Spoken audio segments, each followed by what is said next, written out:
Oh my gosh, where's the music? The music? Fat fingers.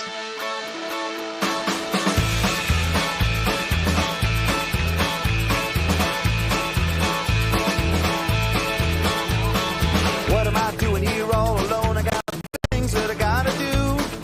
Waiting for my friends to come along. What up? Welcome to the show, Salty and Savage Show. I am Salty. And I am Savage. And we are glad that Jim Tells You is still alive, even though Florida is taking a pounding harder than a young, plucky prosecutor in California trying to become attorney general. We're glad, honestly, Jim, we're glad that you're still with us. And hopefully Milton didn't do you harder than Montel Williams. Yeah. Oof. Okay. Jeez Louise. Montel. Man. Montel. All right. So what's up, man? Sorry for anyone that was expecting a G-rated show. You came to the wrong place. What up, dude? Just hanging out, man. We got Simply Green hanging out as per usual. Scrapjaw in the chat. Jim Tells You. What up? Baron handling things. And Nestor. What up, Nestor? Rumors of Jim's demise have been greatly over-exaggerated, and we're glad that you're still with us down there in very soaking wet Florida. Wet. Man, Yeah. Florida's like... It's a hot mess, dude, like right now. Do you think that the cloud seeding rumors are true? That place is normally a hot mess. Just like how you skipped over my question about the cloud But seeding. the cloud seeding rumors, which cloud seeding rumors? Because cloud seeding is a thing. It is done by governments and whatnot, but it's just a matter of like, are you referring to like, are they doing it in Florida to like influence these hurricanes? Is that what you're saying? I mean, hurricane season is a thing. The hurricanes are pretty crazy. We have Ruby Ridge, we have Waco, and now we have what? North Carolina. What? I'm just saying. That's what am I saying? I don't know what I'm saying. I don't know what I'm saying. I don't know what you're saying either. I don't know what you're saying. It's interesting, and it'll probably be in a fascinating, documentary on Peacock in a few years. But I have no idea what you're saying. Depending on who's running Peacock, because if they're still the same people that like to drink things that is red and made of drink the serum of infantes. If it's still run by those people, we might not ever see the truth. But I have a feeling with all the P. Diddy stuff and the rest of it, I think eventually it's all going to come to light. So let me just say, as having worked in entertainment news for 16, 17 years, whatever it was, there was a lot of Diddy white parties that we covered. There's a lot of Diddy events. There's a lot of things that Diddy did, Diddy said, and things that happened around Diddy that now everybody's looking back at and going, no,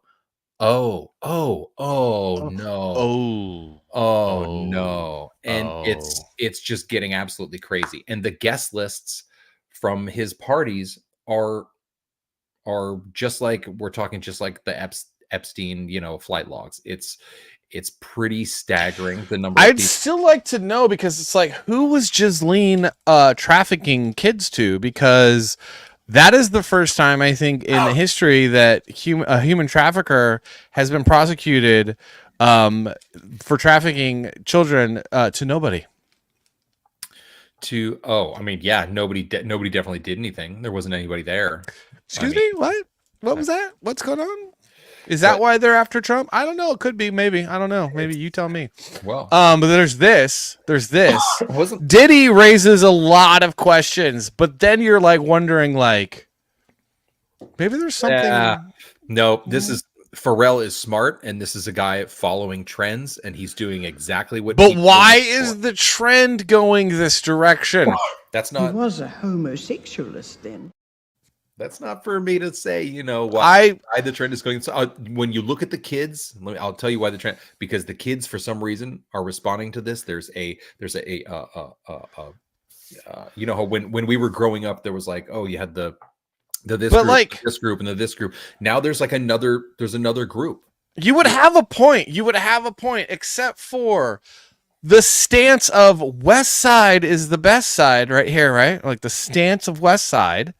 And then whatever is going on with this. Well, yeah, I mean, I think it's part of an image, and also it's part of an image change. And these celebrities do things on purpose. Just remember that they do all. I know. Oh no, I know it's very much on purpose, but I also think that there's something more going on that it's He's more like, than meets the eye. Well, I'm gonna get a little. Maybe I'll get a little more play. I haven't gotten a play in a couple years. I mean, I was hot HOT for like 7 years. Where I mean, I'm not getting any play right now. Maybe if I play up to what it seems like a bunch of these young people are into, androgyny and or just a complete flip flop of, I mean, it's a lovely handbag though.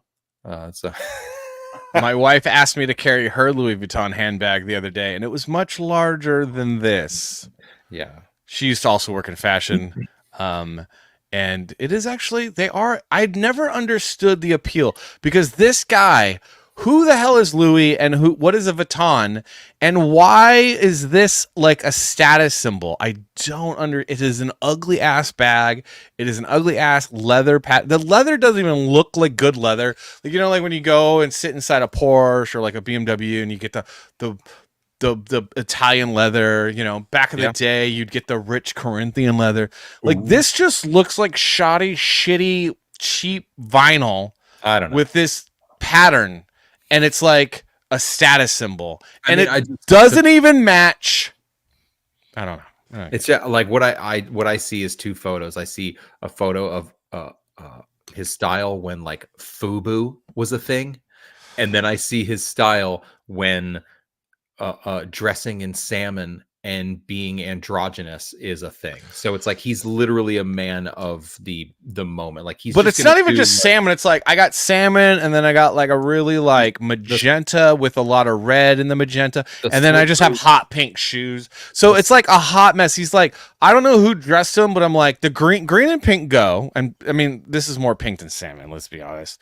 I don't get this transformation to this, and then with the P. Diddy stuff coming out, with all the butt stuff and the lubrications and things like that, and the Biebers and children involved, where you're like, there's something to. I mean, hip hop. There's something happening. It couldn't have been that extreme. I mean, he only had like 1,000 bottles of lube. Like, it couldn't have been that bad. Dude, and seriously, why weren't you just buying it by the barrel at that point? Like, why were you just like trying to hide the fact that you just bought 1,000? At each location, it wasn't even just like he's like, oh no, I just store this here because of a specific reason. We have like a slide we lube up and it goes down. It's like no, this is definitive. He's like, no, we got supplies. We got like cases of Magnums and So that was my curveball for the week there, but that is definitely a curveball. I'm just saying, it's like you got all this like stuff coming out of the record labels in Hollywood and all the dirtiness and like tawdry, and it's not even tawdry or dirty, it's like straight up degenerate, gross, illegal activity. And not just like illegal, like, oh, we're smoking weed, like, back in the day NWA was like, oh, don't do drugs, and then they're doing copious amounts of marijuana. Not like anything like that where you could just be like, ha ha ha. It's like disgusting satanic stuff, and you're like, what? What? What?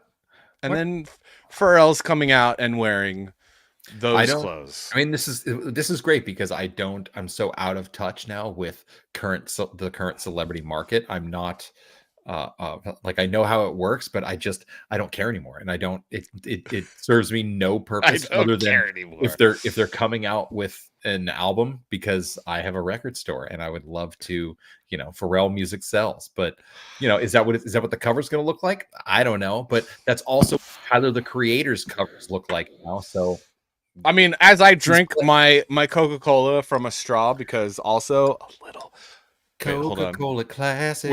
I always feel like when I'm drinking on camera with a straw. He was a homosexualist then. Oh, you could tell because of his straw management. No. Yeah. All right. So I have a new idea. I want to do a new weekly thing. Ooh, a new weekly thing. Yeah, a new weekly thing for the show. And you guys tell me in the chat, what do you think of this idea? But I want to do for the week. Hold on, I like this idea. Oh, yeah. The absolute most misleading headline of the week. Oh yeah, that's always good because headlines are out of control. And sometimes it's not that the headline's out of control, it's that the human being wasn't appropriately learned in grammar, and so they didn't put a proper comma or the way to, so the headline reads completely different than what the story's about. Yeah, but I want to do like straight up here. Let's just do this. Let's just bring this up. I'm going to have to do it on my Safari browser because Chrome is being dumb. Oh, do it on your Safari browser. And dude, I made a fresh batch of Beard Balm just to, plug the stuff. And Backwoods is back in stock, bitches. Oh, yeah. You guys got to get Backwoods, by the way. And there'll be a link in the chat. The Beard Balm is actually really, really good. And I actually use it to condition my leather bag. I actually should bring my leather bag out one time for the thing and let everyone know. What up, Dr. Till? What up, bro? What up? All right, you guys got to check out Dr. Till, Ministry of Dude. He's doing a Monday and a Tuesday show now during the day. Oh, cool. Okay. And it's actually, I think his daytime show's better. Sometimes you change it up, and all of a sudden you get a different vibe. I mean, I like his show in general, guys. You guys should check it out. But if you're not doing anything during the day, check out his show at night. He's got a show weekly. Like the guy does like a show like 6 nights a week, dude. It's crazy. Machine, bro. He is a doctor. All right, sorry, I had to get that in there. But all right, most misleading headline of the week, guys. Most misleading headline of the week. Absolutely. Is it Salty and Savage are going to have a great show? Yeah. What are you talking about? We have a great show every week. All right, so this was Wired magazine, and it says Tim Waltz rally goes live on World of Warcraft Twitch stream. So you're like, what do you think when you hear that headline? So I'm sorry, Tim Waltz rally goes live on World of Warcraft Twitch stream. So it sounds, when I read the headline, I initially think, so they're like, is Tim Waltz playing World of Warcraft? Yeah. So like, to me, that makes it sound like he's gonna like attempt. Did I totally lose my microphone thing? You're here. I mean, oh, you did lose your pop filter. You still sound great. I have no idea where that is. You ate it. It came coming off. I lost my pop filter. Dude, it came coming off, man. It came coming right off. So yeah, to me that sounds like Tim Waltz rally goes live on World of Warcraft. Like he's gonna be playing World of Warcraft, or like someone managed to like make him a character and put him into World of Warcraft. You're like, wait, what? Yeah, like I seriously, how did I lose my? Oh my God, ladies and gentlemen, hold on. There's a search party. We got a search party going out for the pop filter. Things like this drive me absolutely nuts. I'm always like, Dude, what did I do? I wouldn't be able to finish. I wouldn't be able to do the show. I wouldn't be able to do the show. I'd be like, nope. My slight OCD, like seriously, I can't even do it. Yeah, Can't even I get do it. I get it. I'm like, oh, I can't even Can't think even right do now. it. All I Can't can think even about do is it. the fact that like, hold on. where's it at? Where's the pop filter? We need to find this. This is the show. Totally driving me crazy. I'm gonna go crazy until I find it. So nutty. Hold on. So it probably came off. It probably came off because your hand came up. So it might have bounced forward, bounced off your chest, or it went down. Sorry, this is the most professional show ever, guys. All right. So you would think like, oh, Tim Waltz is, he's going to be playing World of Warcraft. And there's a couple of things. Number one is like, for like years and years, we've had both Democrats and Republicans hammering video games constantly. Anytime there's like an unfortunate event of a mass shooting, instead of like addressing the issue of like, I don't know, like maybe stop giving psychotropic drugs to kids, let's blame video games, let's blame guns, let's blame anything but, I don't know, the schools that we're teaching these kids in, the conditions these kids are learning in, and the drugs that we're pumping them full of. Like none of that. So, all they've been doing is attacking video games for like decades, Republicans and Democrats. I'm not even going to like single anyone out. Yes. However, it always irritates me that the Democrats are always like 100 paces ahead of the Republicans, because the Democrats they destroy everything. Like, literally California is falling apart because Democrats run that state. But they're still so far ahead. And Republicans are just like stick in the mud dumbasses that didn't think that like maybe it would be nice to like go after the votes where the voting is. Where the voting is, and where is the voting? A lot of people play video games. A lot of people play video games. And there's a large group of disinfected. They're disinfected. I don't think they're disinfected. They're definitely not disinfected in their mother's basement. They are disenfranchised. Most certainly infected. Disenfranchised, like, males mainly, because mainly males, like 90% of men play video games. That's why all these women trying to be all like, we're gamers too. It's like, just go away. Okay, it's for guys. Okay, go learn how to bake a cake. Okay.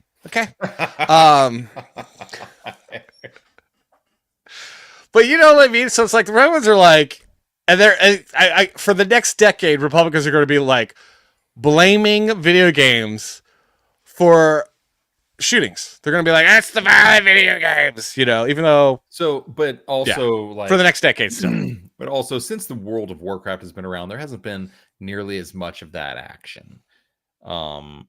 Because honestly, more often with the video games, people are like, this person's a nerd, than they are, this person is possibly violent. Yeah. As of late. Well, with World of Warcraft, but they were more concerned about like the GTA games, the Call of Duty games. But so why don't you continue with this extremely misleading headline where we all think like, is Tim Waltz playing World of Warcraft? Do you want to pull up the next article, the one that's actually far more accurate, or at least has the video of actually the situation? So it's like, oh, Tim Waltz playing the video game, right? Like he's going to be playing the video game. Yeah, he's what? He's not really going to be playing the video game. No. So here, you want me to show what that action is? Yeah. So it's like, oh, all right. So how's it going to be? How's it going to work? What's the deal? How are we going to get to these people? So I guess let's drop this and let's share this. I guess the Harris campaign got involved with a Twitch streamer who normally streams World of Warcraft.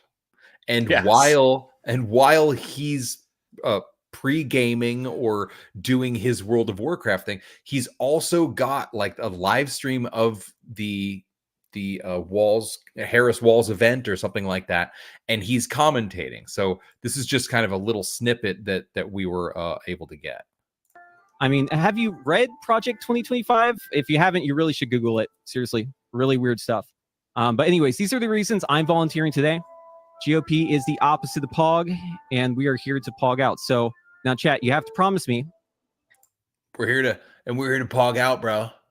Are we here to POG out? I don't even. I'm gonna go ahead and be a super old like white guy right now. I'm like, what is POG out? Is it just play our game? I found it, guys. I found it. You found It's it. driving me crazy. It's driving me absolutely crazy. Oh my I God. had to look for it while we were playing that video. Oh my God.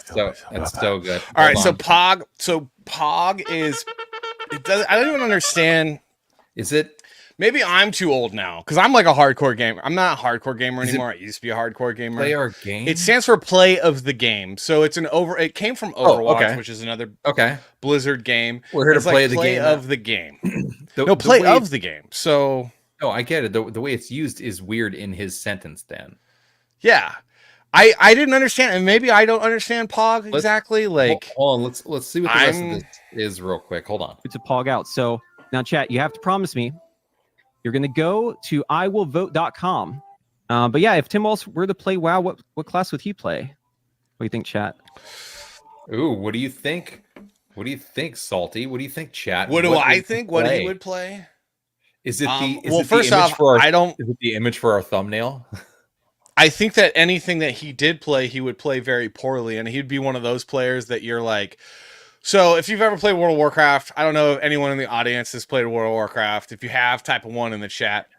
But World of Warcraft over the years has always been a game where like about 10 to 20 players are really, really good. And then the other half, the other 10 to 20 players are really, really bad. And those 10 to 20 players that are really, really bad get carried through the content by the 10 to 20 players that are really, really good. And Tim Walsh strikes me as the type that whatever he would play, he would try. I bet you he would try to play something where he thought he was like important, but he was just terrible. He'd be a tryhard. No, and not a tryhard, just terrible. And I think he would phone it in. Just terrible and phone it in. Oh my God. And he would be carried. He would be, because I mean, you think about it, it's like Democrats, they're kind of socialist. Socialists are just basically lazy neckbeards that don't really want to work hard and want to ride the coattails of other people. So he'd be that player. Yeah, he'd be that player that would ride the coattails of good players so he could see the content and then feel like he accomplished something, even though half the time he's doing something so stupid he's wiping everybody. So what race would you say is neck bearded in World of Warcraft? Well, I think that Tim Walsh would try to play something. He probably would chase something vanilla like human. No, but who would what would be more fitting consider- for him would be goblin. Ooh, a goblin. Okay, there we go. Goblin. Goblins. Yeah, I like it. Okay. Goblins are the think- ugly, pointless race in World of Warcraft that I are mean- now playable and shouldn't be playable. But I have to profess, everybody, I am a WoW classic Andy, so there is that.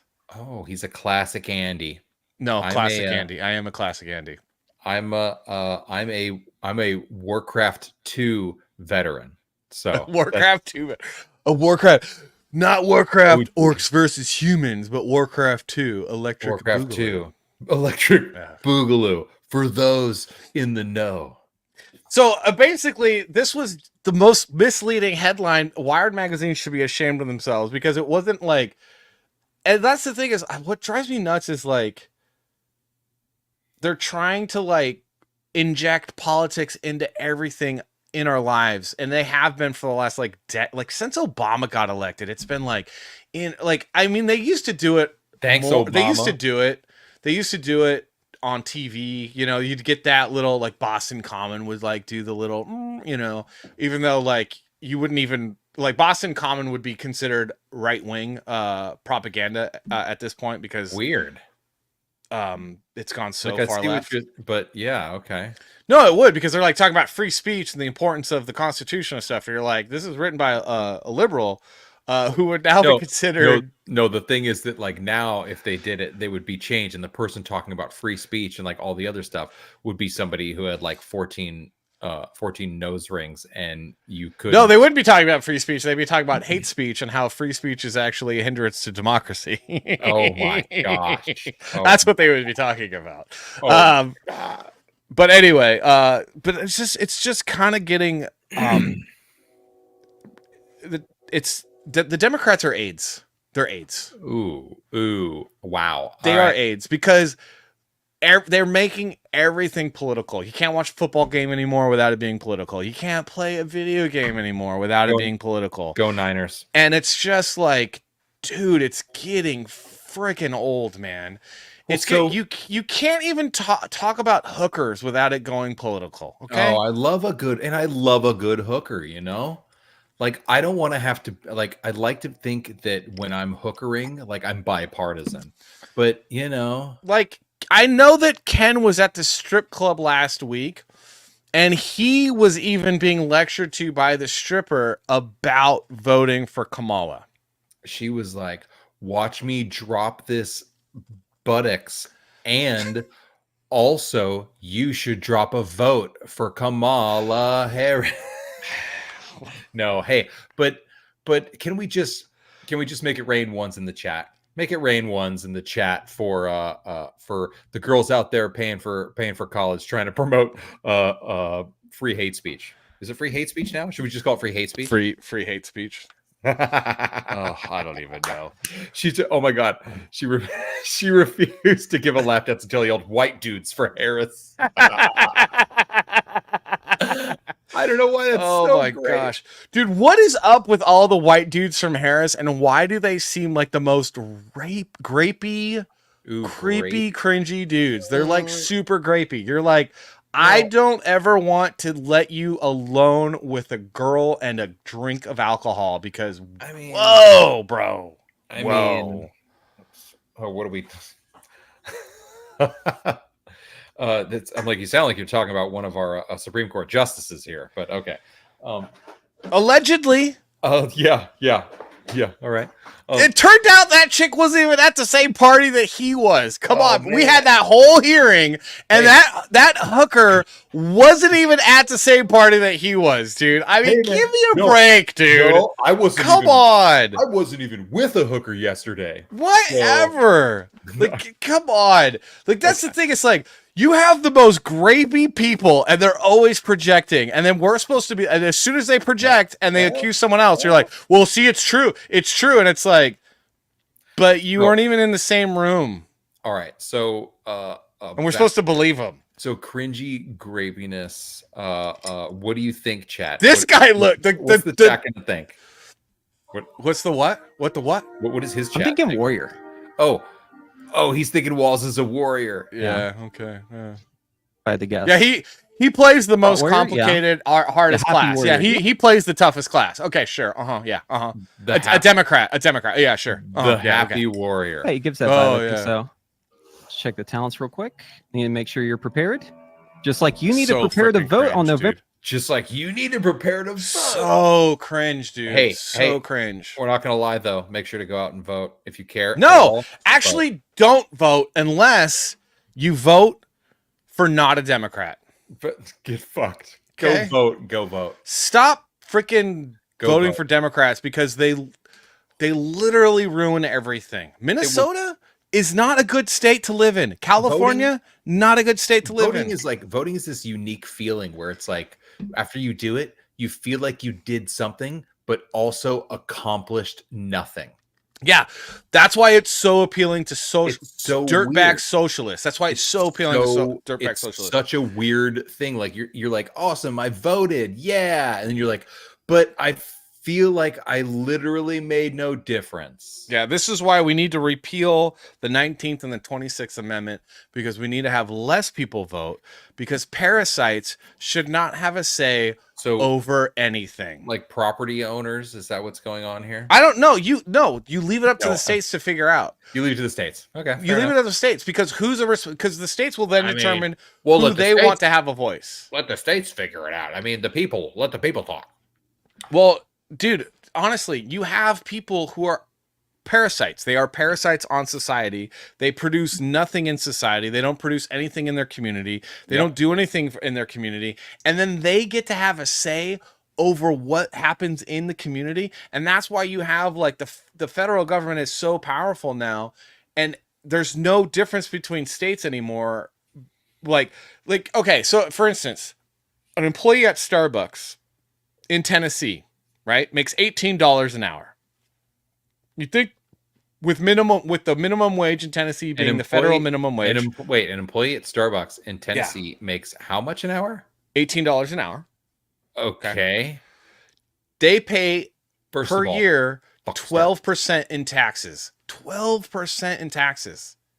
Starbucks. Because they make $18 an hour, they make 12%, and they lose out 12% of their money gets taken. Dude, because I remember that's just federal. That's just federal. That's not even state stuff. That's not the first year I worked in television and like had to do my own taxes. I was like, oh, I'm making money. Oh, interesting. Let me do my taxes. And it was like, guess what? Even though you made hardly any money, 12% goes to the government. And I was like, wait, what? I can't. Yeah. You're barely making any money because the cost of living is so high now, thanks to Bidenomics and inflation and all that. Like, so $18 doesn't go very far, and then they're just swiping 12% of that from somebody that's working on their feet 8 hours a day.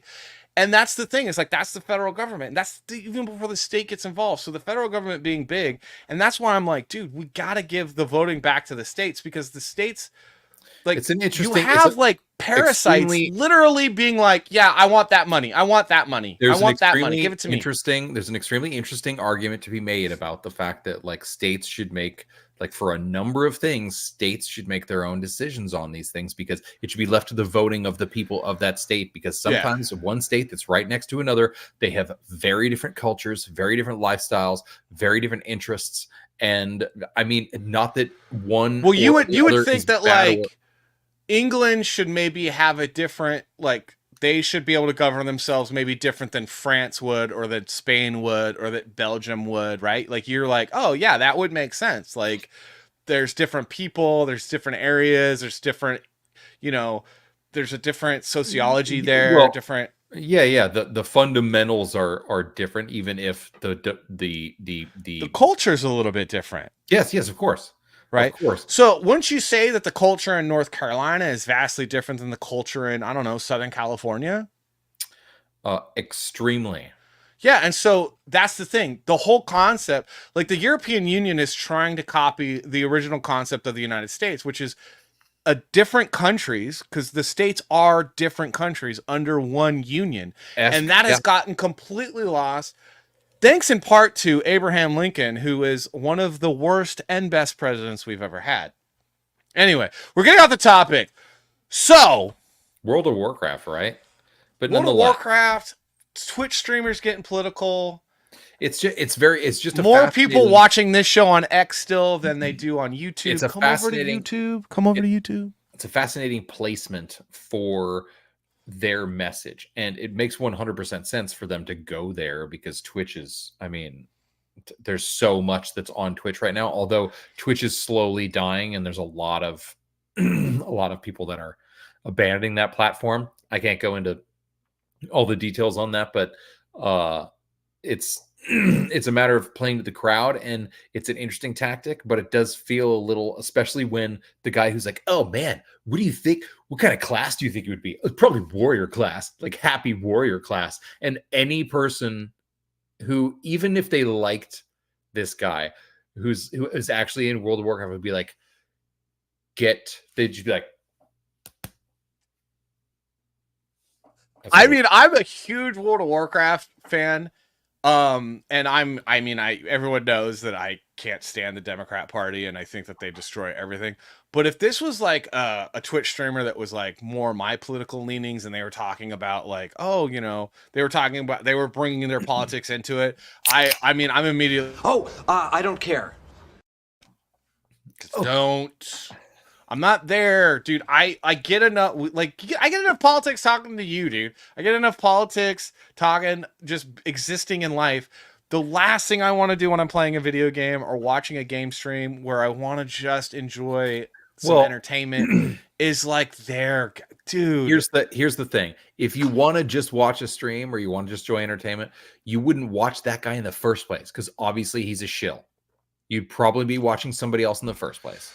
I mean, he does also play World of Warcraft retail in 2024, which is basically, I mean, it does make sense though. It does make sense because did he say retail? Ew. World of Warcraft at one time was the biggest video game in the world. I think like over 10 million people were playing it. Probably. Ken Bob wasn't playing it. He always refused to play it because he's a sad bastard. Damn it, Ken Bob. Simply Green played up until Kata. I played up until Wrath of the Lich King and then left and then came back and then left and came back. And it never, basically World of Warcraft started off like California, Republican state, totally very libertarian, Republican state, very classic liberal, free, the best place on earth. The Golden State, the place that everyone went to. That was World of Warcraft. Everyone was flocking to World of Warcraft. They loved that game. And then as it slowly got taken over by the worst people on the planet, aka Democrats, it just became the worst place to be.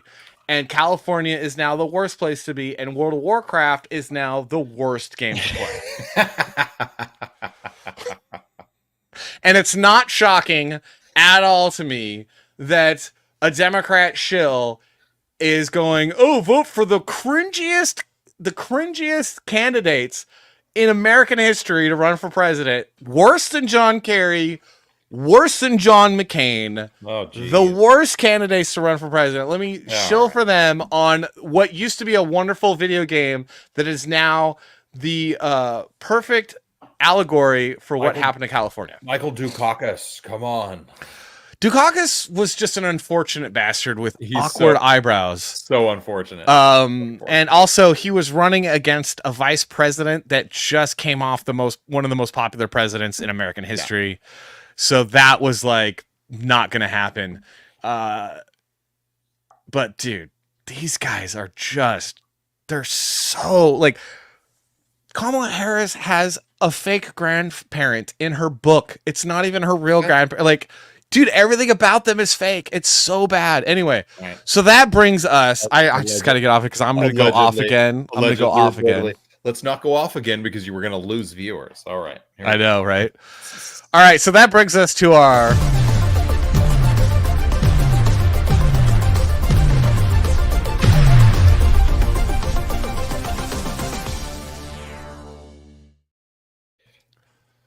The top part. Man, that graphic is so good. Where's WoW democrated? Exactly. WoW got democrated. Hey, we're not doing too bad tonight. We're going up against Thursday Night Football, and we're going up against Ethan Van Sciver's Trash Cast right now. We're not doing. Dude, I think Thursday night might not be our night, bro. It might not be a great night, but also Thursday Night Football. Like even my mother was like, "Yeah, the Niners are playing." I don't know. I don't think so. I don't think so. Dude, I keep telling you we should do Friday. Friday's our best night. And you're like, I gotta hang out. I gotta do things in town and be like, I gotta go to the bar. It's like, come on, you're like 40 now. You don't gotta do shit on Friday. I'm not even like 40. I'm beyond that now. Yeah, and you're in your 40s. There's things, and sometimes I like to have a Friday. I also work earlier the next morning than I do normally, so I don't need that on my conscience. Maybe we just do a Monday afternoon. We're gonna do like empty nesters. Like, hey, you want to meet for like a mint julep on Monday afternoon on the Monday afternoon mint julep show? Oh, just stream. Dude, just stream for the bar. Frost. Oh, you keep hitting it. I keep hitting it. We're both like, oh my god, totally. I love Frost Comics. By the way, we gotta have him on as a guest. We should have him on as a guest next week. I should just post up. I'm gonna start. Coming soon. I'm gonna start like being DJing on like Fridays or Saturday nights at the local bar. So it may be that, not like all the time or anything like that, but it may be a thing. So we could do a live stream, but then we're going to get into some serious copyright infringement with with me DJ. That's why we should go to Rumble. And speaking of, if the Baron could actually do a survey, we should have started this. Maybe we'll do this for the next couple weeks. Do a survey. Would you rather watch this on YouTube or Rumble? Because I'm thinking we should go to Rumble. The average person does not go to Rumble. I think like most I know, people but are on YouTube. But you know, hey, maybe the 20 people. If you use Rumble, let us know. If you use Rumble, I don't know, man. We could play our music and then just post the show later, cut down to YouTube. Well, I don't know. We forgot we were in the middle of doing this.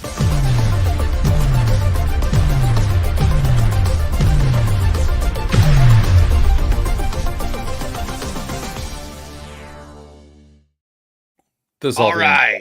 Top 5. Now, what are we doing today? Is it what I think it is? All right, so it's top 5 best MMORPGs that you can play in 2024 that are better than the garbage that is World of Warcraft retail. Oh, and we were just talking so nice about World of Warcraft retail. So World of Warcraft is now like World of Warcraft went from being one of the greatest games that it was ever made to one of the worst games in like 10 years, maybe less than 10 years. So he's like, oh, it's gay shit. I'll stick around though. I'll stick around though. Listen, all right. We do a lot of gay stuff here, okay? Hey, it's He was a homosexualist then. We do a lot. We're into it. All right, number 5. We'll go guy- through this fast this because guy in I the- don't think as many people care about this one. Guy- Next week's top 5 is going to be way better, though. This I guy in promise you guys. This guy in the middle is a homosexualist for Dude, sure. seriously, what is this math? So number 5 is RuneScape. Like RuneScape came out in 2001. It came out in 2001. It is one of the oldest MMORPGs after EverQuest and Ultima Online. I played both of those games as well. I'm a big nerd. Sorry, guys. I'm not familiar other than the name and the popularity of this game. So go on. So this game came out in 2001. It's still going strong. They've come out with new versions. The new version they have is still really old. They're constantly updating it.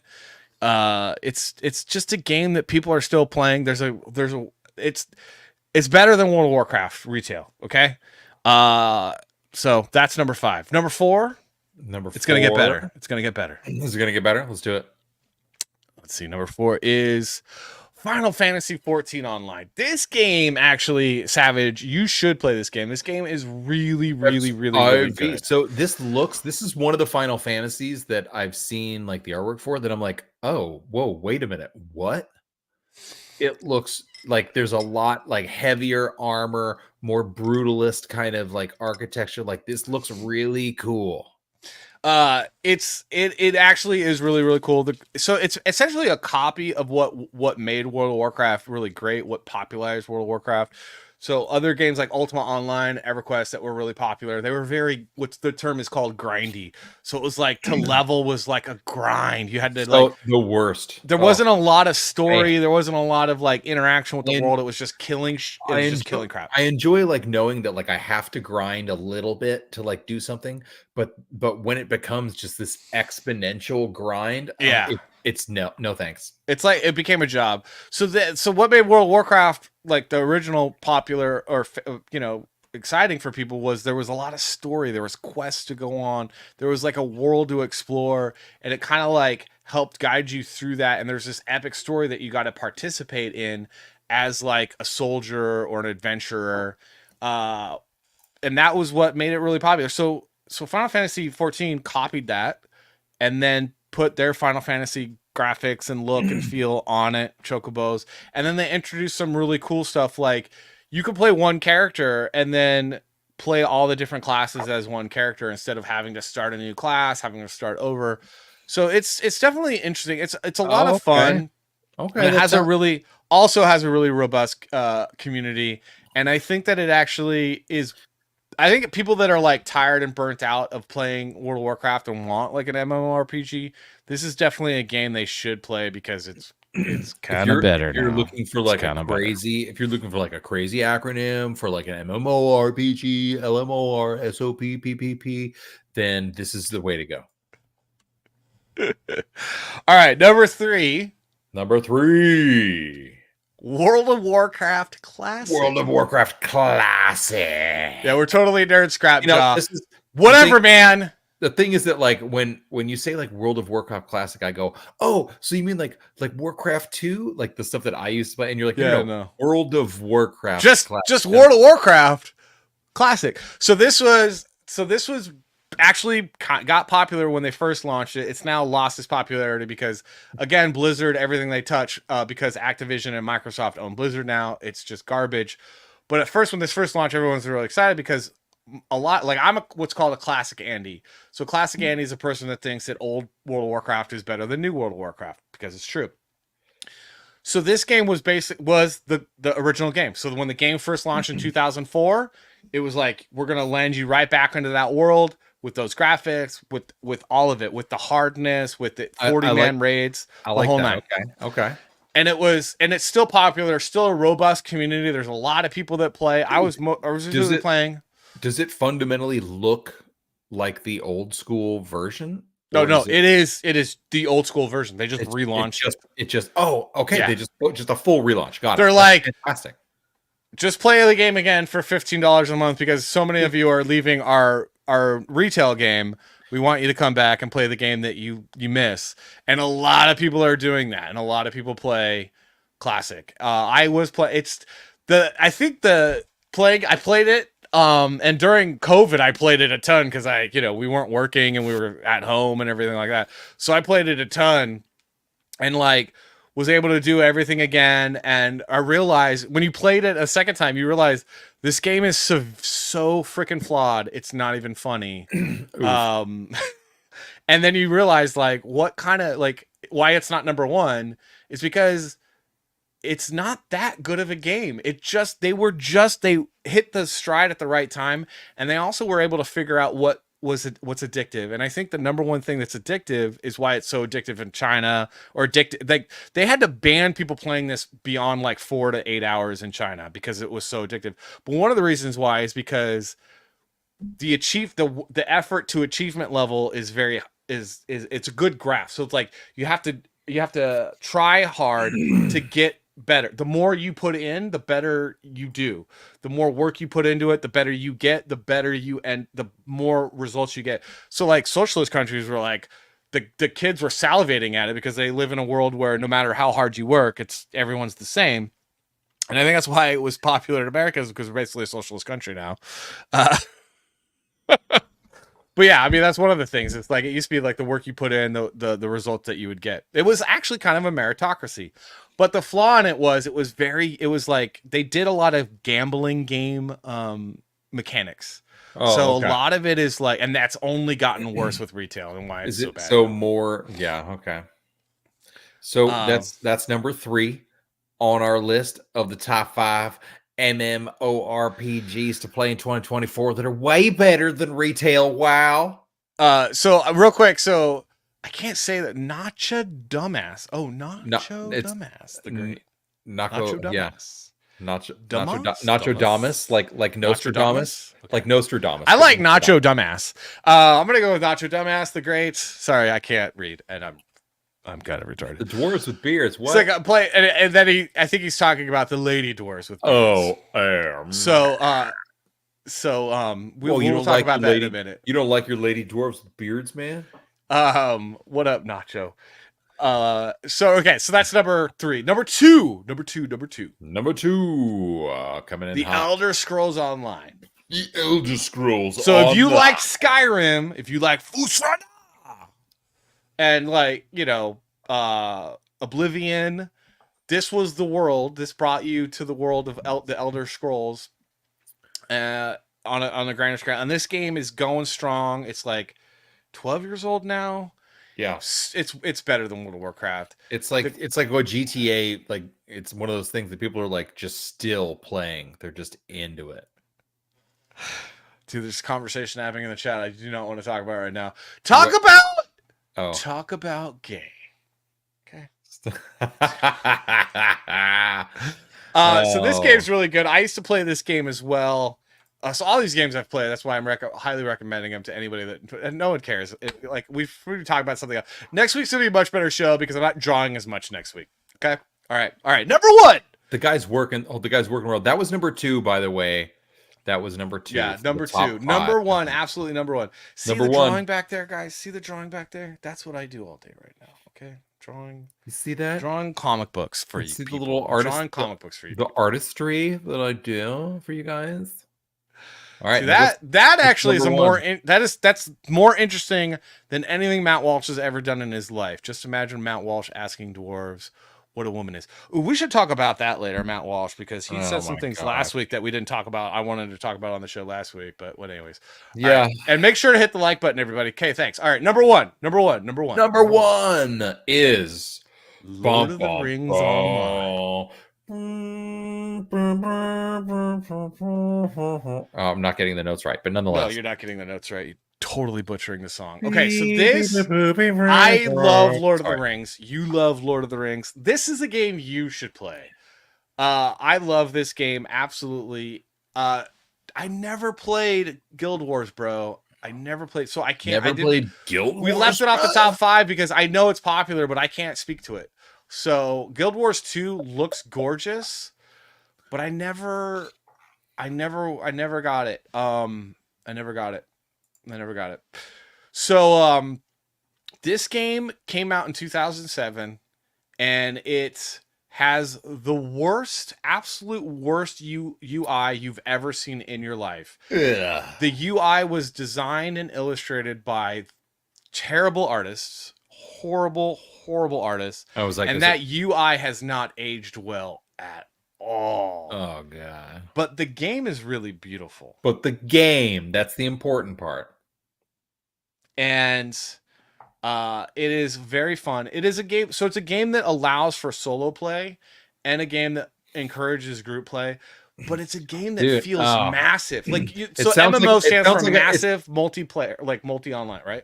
It sounds like a Diddy party. Like, there can be like single play, but they encourage, multiplayer. Group play, a little group. Okay, Group why you gotta make it nasty, dude? This is Tolkien. Why you gotta Rings of Power Lord of the Rings? Why you got Rings of Power Lord of the Rings? I'm sorry. It's really number 1. It's Lord of the Rings Online. It's number 1, folks.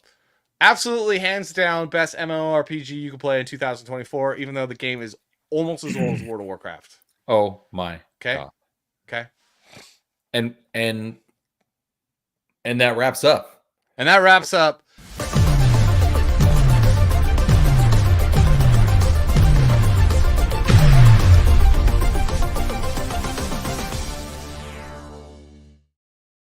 Probably our worst top 5 to date.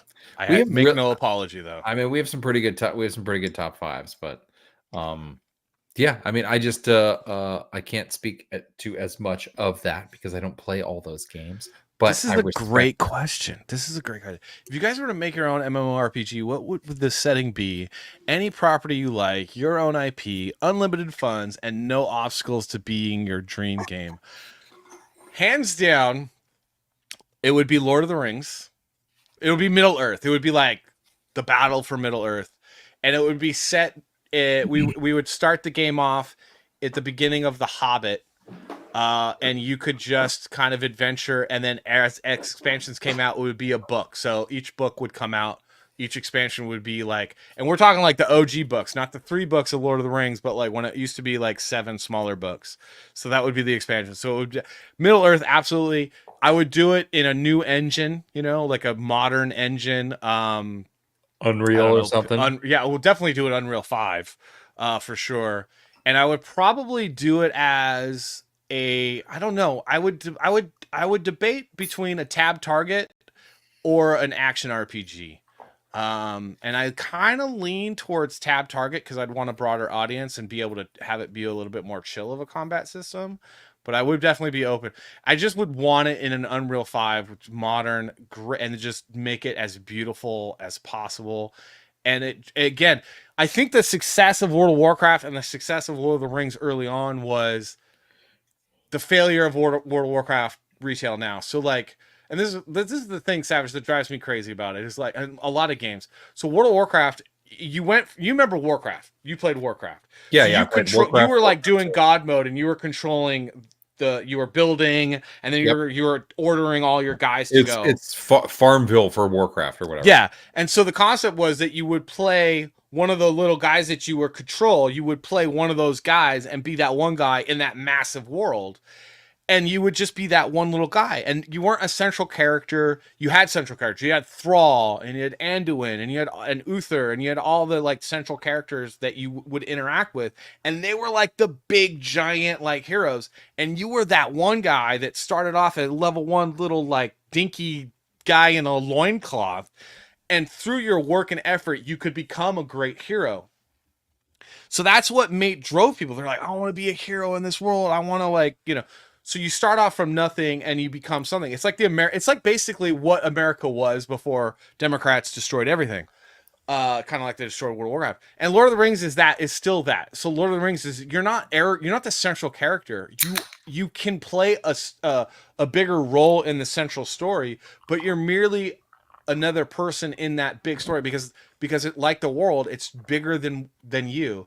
And so you don't get the term with all the narcissistic people in world. I was just like, they got player one syndrome. It's like, you're not player one, man. Like, you're just a cog in the wheel, dude. And I like that. I think that's what makes the game, people want to play the game because they want to like be in that kind of world. And that's the way, that's the game. That's a long way to say that's what I would want to do. It is a long way to say just about anything. I mean, you could have said anything, and that was a very long way to say it. But Lord of the Rings is obviously just such an incredible universe, and expanding on that and being able to be an unnuanced character inside the story of much more nuanced characters, and to somehow influence what was going on. You had to make sure certain things happen, and that would be super fascinating, because there's thousands upon thousands of other characters in these stories, and to be to put yourself in different campaigns, whether it's like, now you're an Uruk-hai and you're sent to go across and find the fucking hobbits, and that's fucking meat's back on the menu, boys. Like, you get to be a part of like, and then at the same time it's like, the next thing is a campaign where you're one of the spiders when in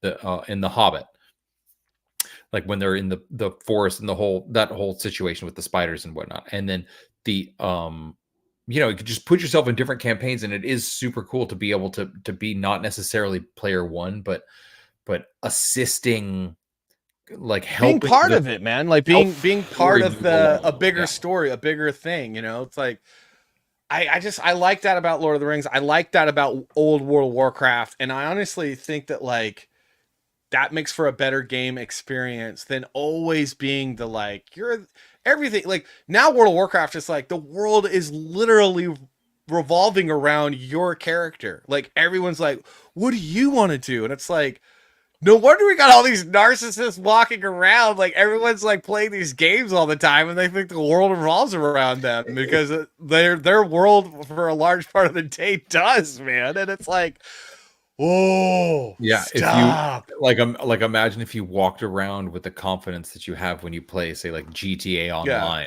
or something, and it's like, wow, you probably get checked real quick. There are 5 million different chosen ones, and when everyone's the chosen one, no one is the chosen one.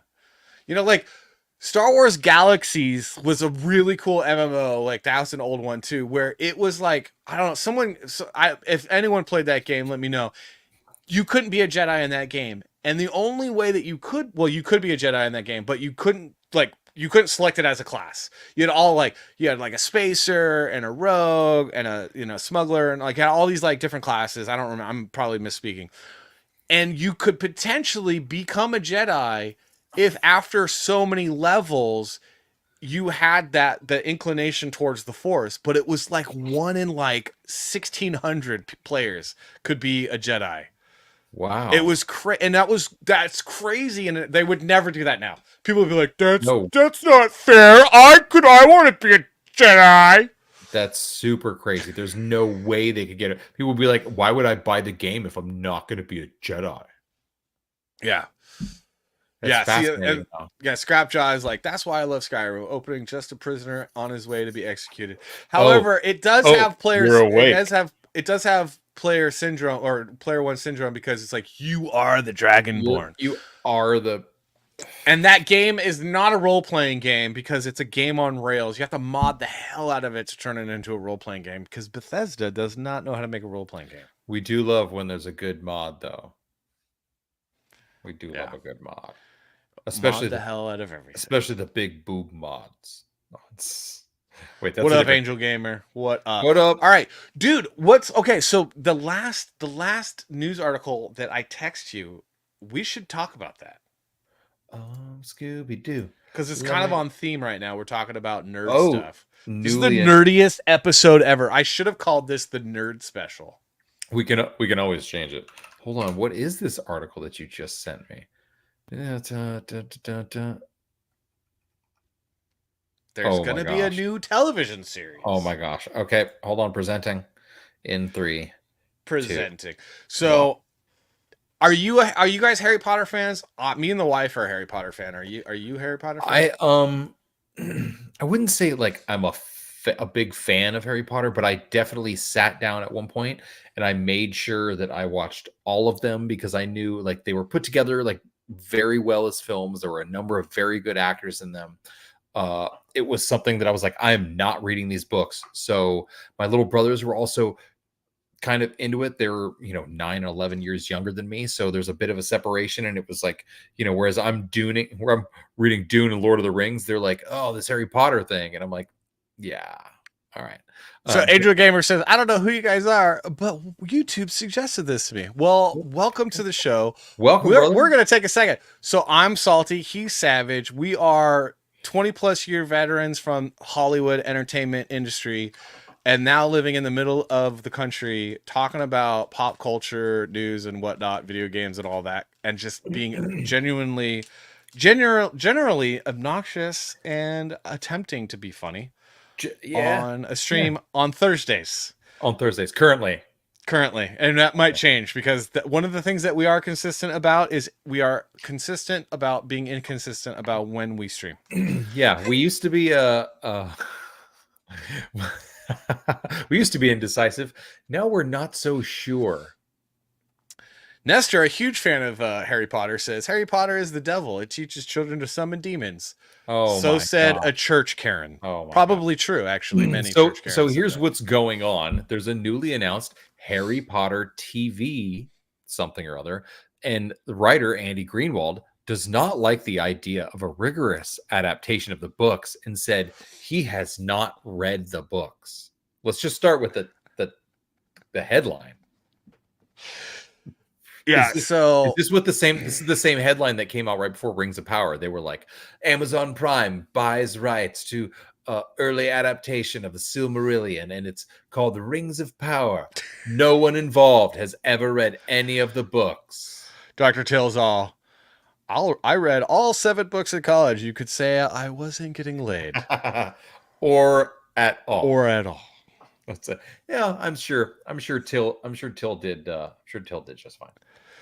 I'm sure he does fine now, although up, he you- was a lot larger then. Hey man.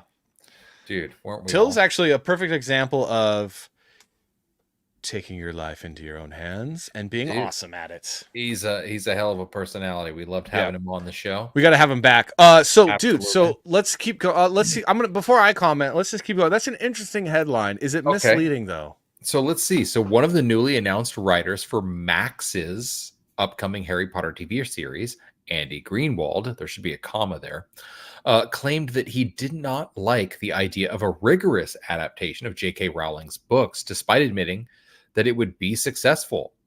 Furthermore, he admitted to not even finishing reading all of the books. So, I'm working on a TV show based on a book. I don't like the idea of the book being rigorously, or the show being rigorously adapted on the book, even though I know it would be successful, and I didn't even read the books. What? Quick update on our poll. Everyone's pretty much YouTube is 56% and Rumble is 44%, which is unfortunate because YouTube is copyright striking us all the time because we like to play music and so much stuff on here. Anyway, whatever, guys. We'll do what you want. So, okay. We'll keep it going, though. We'll keep it going. This guy who commented about this was announced as one of the writers on the show via the Writers Guild of America. So, it's the WGA. He's just a writer. This guy may not even be like the head writer. This guy may not be great. I don't know who this guy is. But the WGA does, there are a lot of people in the WGA who I wouldn't necessarily agree should be in the WGA. But his previous credits include being the showrunner of Briar Patch and working on FX's Legion. Now, being a showrunner is a hell of a thing, but I don't know what the hell Briar Patch is. And who knows what he did on Legion, even though we've definitely heard of that. So on his it's not the showrunner. It's just someone part of the writers team. And so those that aren't familiar with these terms are, so like essentially for a television show, you'd have a room full of writers. You wouldn't just have one writer writing every episode. Usually it would be a team of writers. And that sometimes breaks down differently depending on how the showrunner wants to run what's called the writer's room. So a showrunner is the head writer. He's like the guy that kind of does the editing. He does the directing of the writers. He gives them like, basically he gives them the little sandbox that they can play in.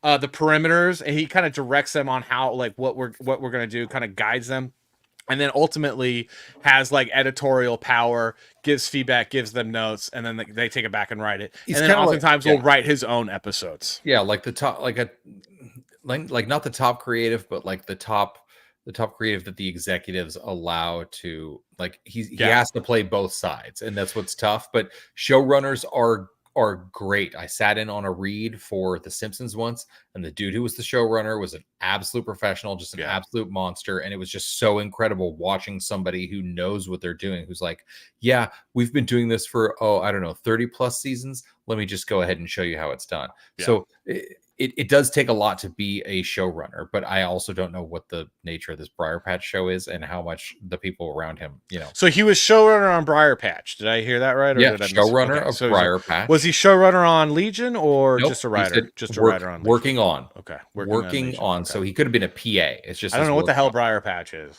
Don't know what that is. So on this podcast, this whatever, The Watch, back in February, Greenwald was asked if it would be possible. So he has his own podcast, apparently, to directly adapt Rowling's Harry Potter novels to television. He initially bluntly responded, yes, of course. I mean, fucking duh. He then explained just how popular the novels and franchises are. They're really, really rich, and they're very long books, especially later in the series. People adore them. I like how he used really, really rich and very long books. It's like, yeah, you haven't read a lot of books, have you? Like, you're a writer, and you said really twice, and then you said they're very long. Oh my god! Sorry. Okay. So, did you ever watch Dark Place? Garth Marenghi's Dark Place?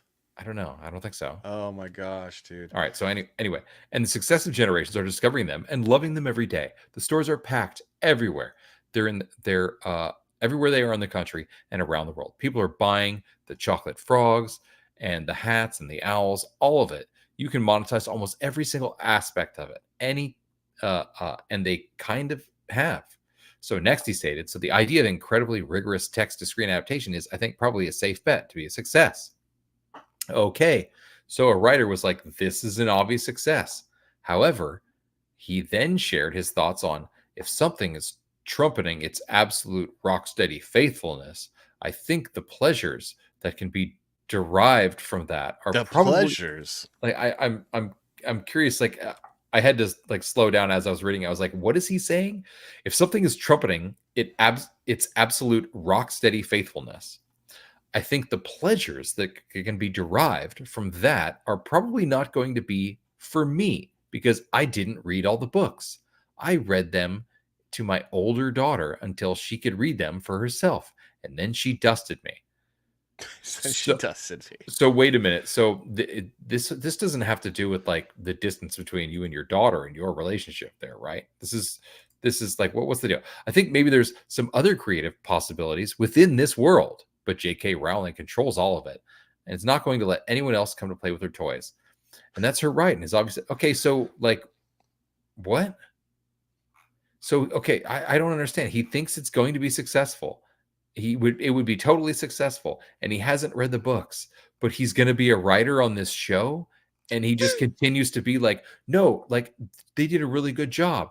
And I think it would be successful. And there's also all sorts of other stories, I think, within this that could be super good. Just saying that she kind of controls them. How is this a story even? Like it sounded like way more of a story, but it sounds like a writer who's like, we're limited because someone already wrote a good story. Greenwald's comments are not just another red flag for the series. Maybe the biggest one was recent cast for the three main characters, Harry, Ron, and Hermione.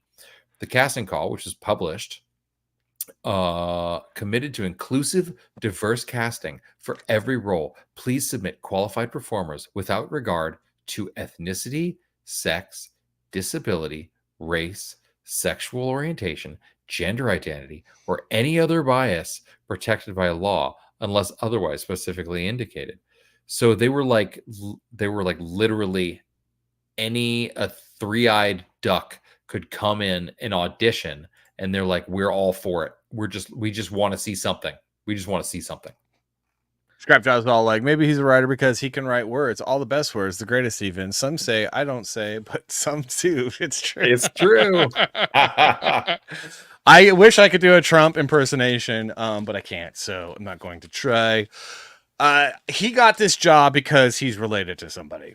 He is in Hollywood because I'm going to tell you guys right now, 90% of people that work in Hollywood at this point in 2024 are doing the job that they're doing, not because they're capable, but because their aunt or their uncle or their mom or their dad was an executive, whose mom or dad was an executive, and so on and so forth.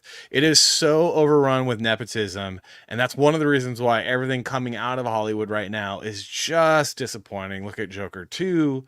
I mean, look at everything. And I guarantee you this guy is either in a relationship with somebody or a relative of somebody. I don't know. It sounds like most of the writers that I like, the actual writers that I know in Hollywood, have like a lot better things to say and are a lot more interesting than being like, no, I mean, she wrote a great story and I think it's very good and it would adapt super well to television. I just don't know if that's what we're doing. Question mark. And also I didn't read the books, which full disclosure, I've never read the books because I don't really, I don't care. I never read the books. I like watched the movies, all the films. I watched all the films. They were movies. They were very interesting. And it was, I mean, it got to the point once I got to like the second to last one, I was like, what am I doing here? I'm doing this just to finish the story because this has been ridiculous. I don't even know where I'm at now. It's like getting to the last Matrix movie. You're like, what are we even doing? What are we even doing at this point? Yeah, I don't know. So is it time for our first break? I need a first break. What do you want a video? We could play my music video. We could play because you know what we're gonna play? What are we gonna play? You take a break. I'm gonna talk to the chat real quick. What? You're gonna talk to the chat? What do you just like magically don't have to piss? Like what the hell's going on? No, I'm just kidding. Let's play. Are you ready? Are you ready to go for a break? We have a minute. Do you need more than a minute? No, just a minute. All right. So we're gonna play the trailer to my comic book. You guys should buy check it out. It's great. And then we'll talk about it afterwards. But check out this trailer. Check it out. Those that are new, those that I have a comic book, you should buy it. You should check it out. There'll be a link in the chat. We're gonna play the trailer real quick while we go take a quick break. Bye.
Li- Listen for the clank of bottles.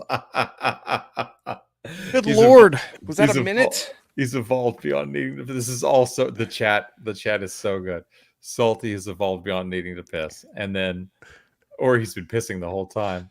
And Oh, yeah, Frost you know, goes, that's right. Frost goes, listen for the clink of bottles.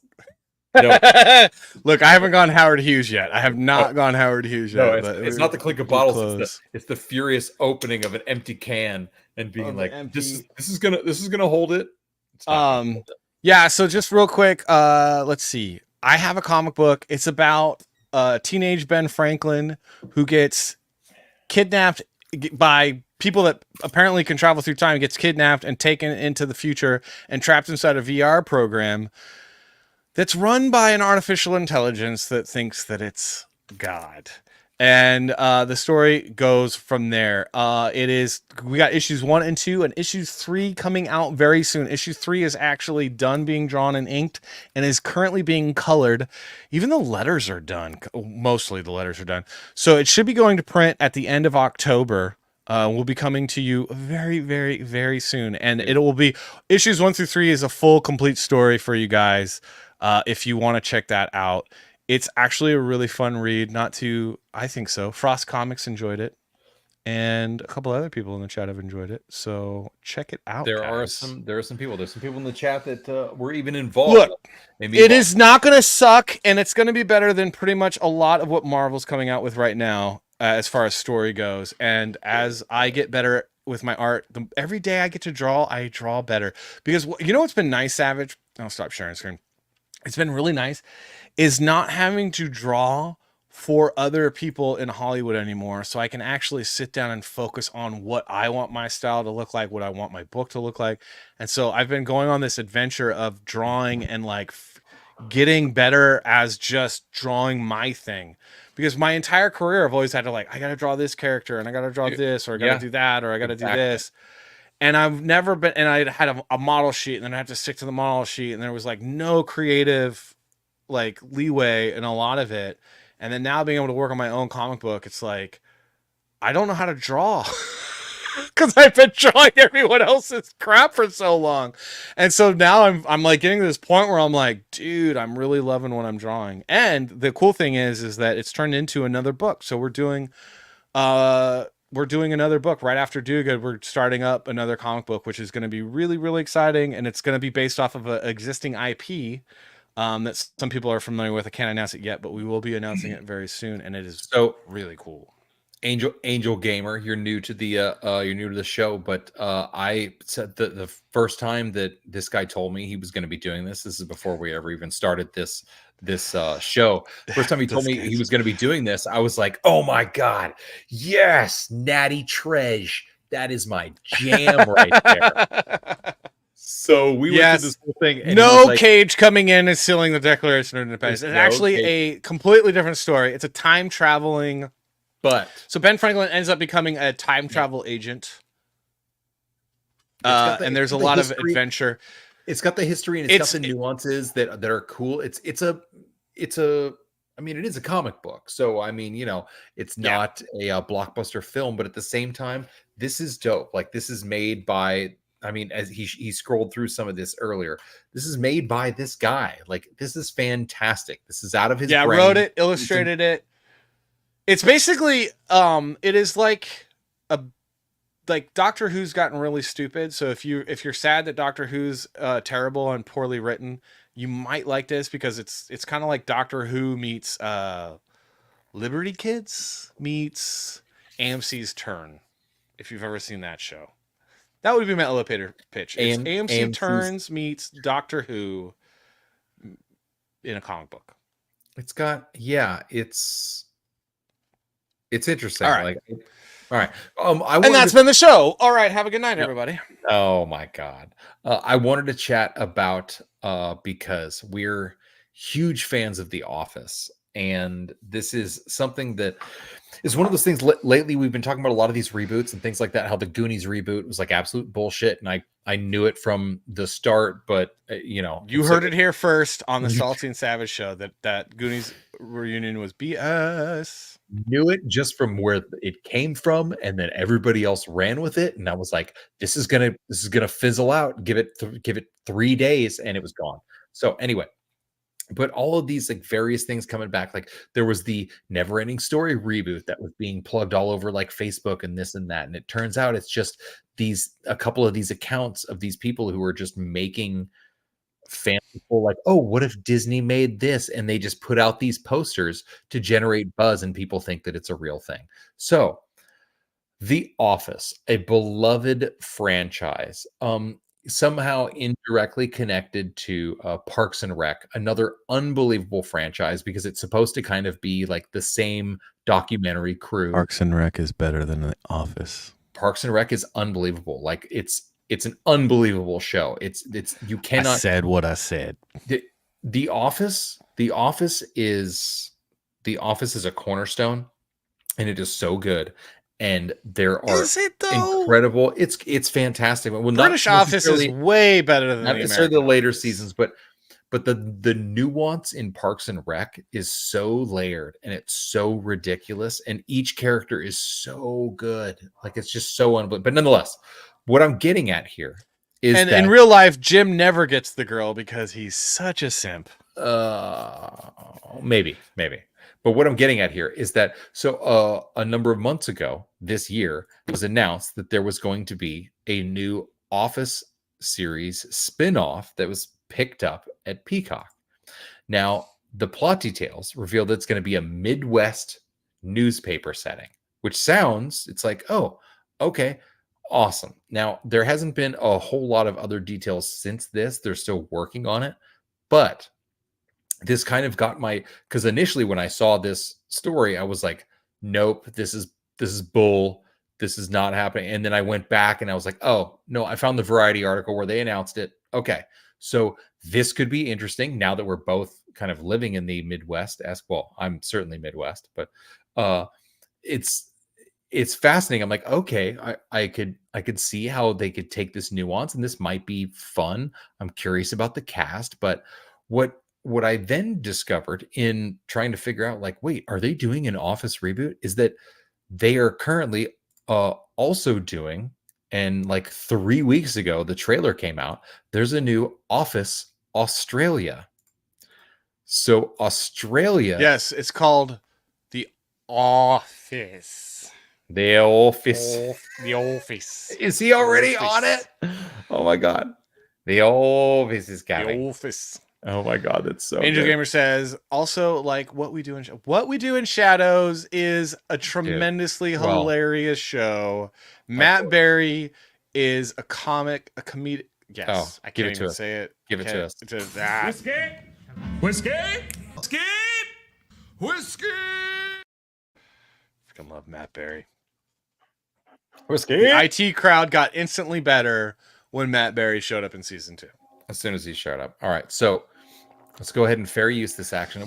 Let's test this out because I mean, it literally looks like, because remember when the first episode of the American Office aired, it was almost a shot for shot, word for word remake of the British Office pilot episode. Oh, the pilot, yeah, but less funny, but less funny. But a little less painfully awkward. So let's see how this is. We're gonna start. My wife can't watch the British Office. She's like, I can't watch this. It's too awkward. It's so painfully awkward. I love it. Oh my God. I love awkward humor though. All right, let's check this out. Big announcement. Can I have a drum roll, please? The drum roll, Lloyd. That's how I drum roll. That's how he drum rolls. But is she American? She sounds like an American. Where's the accent? No. This guy's. I've seen this guy before. He's in the What We Do with the Shadows movie. Isn't he the other? He's the third guy.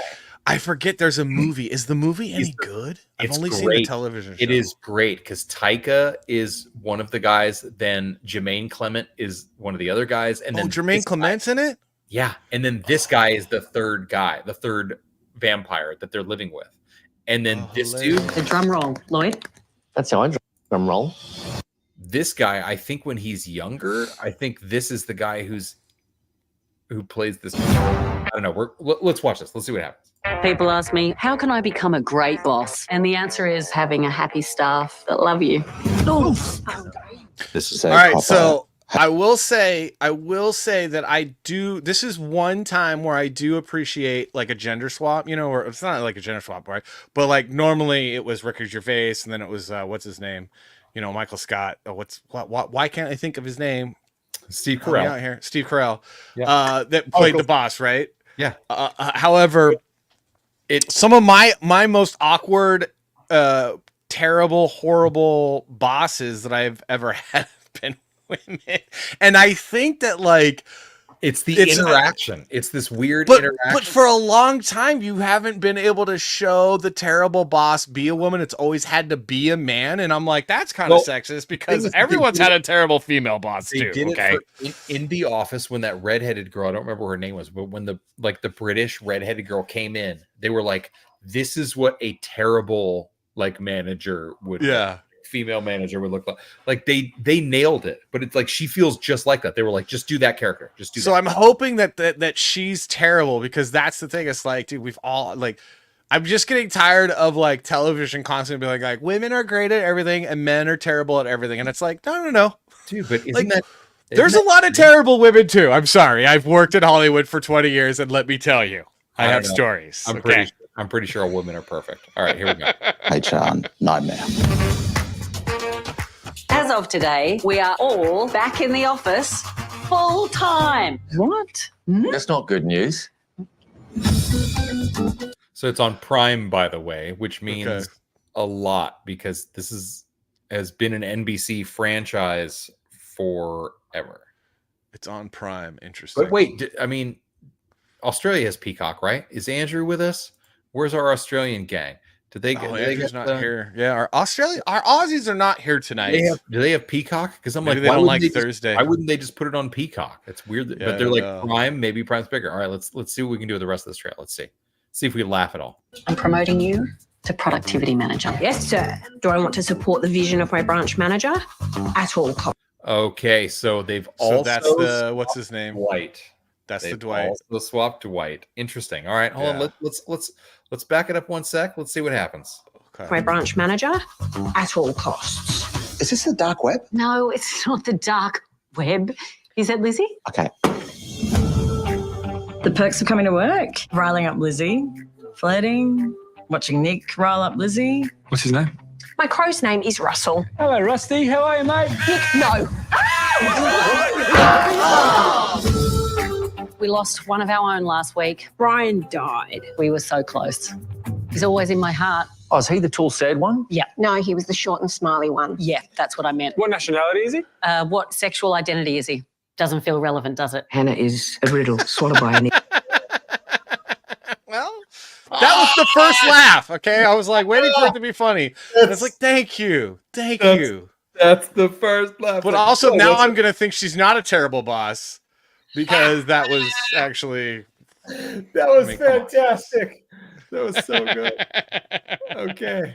Oh my gosh. I was like, wait a minute, is that one girl I think is the Pam character? Hold on. idiot and shut out by a moron. Those people are like family to me, and I won't let you throw them out on the street. The daily commute is killing me. Is someone sleeping in here? Don't want anyone knowing about it. It's not a big deal. It's been 4 nights this week. It's nothing. It's 4 nights. Four this nights. week. This is like the funniest character.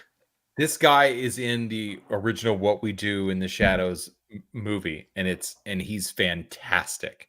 He's fantastic. I'd never seen him in anything before, and I have loved him ever since. It's the race that stops the nation. Giddy up. It's awake, but I want people to feel awake. I don't want to be on the committee. I understand that, but you're also the oldest and closest to the end, so I would really love your buy-in on this event. Okay? All right. Oh, yeah. How is she the best? She's like the I might best have character. to watch this. Hey. If I die while I'm still working here, please don't let this happen. Promoting women into positions of power. That's my mantra, really. I've never heard you say that. Oh, my back hurts from carrying all my sisters all the time. Ow. Oh my The only thing that is, I wish that they like what this show. The only thing that I think that it's going to be disappointing is that this is an opportunity for people to make fun of DEI and all that forced stuff.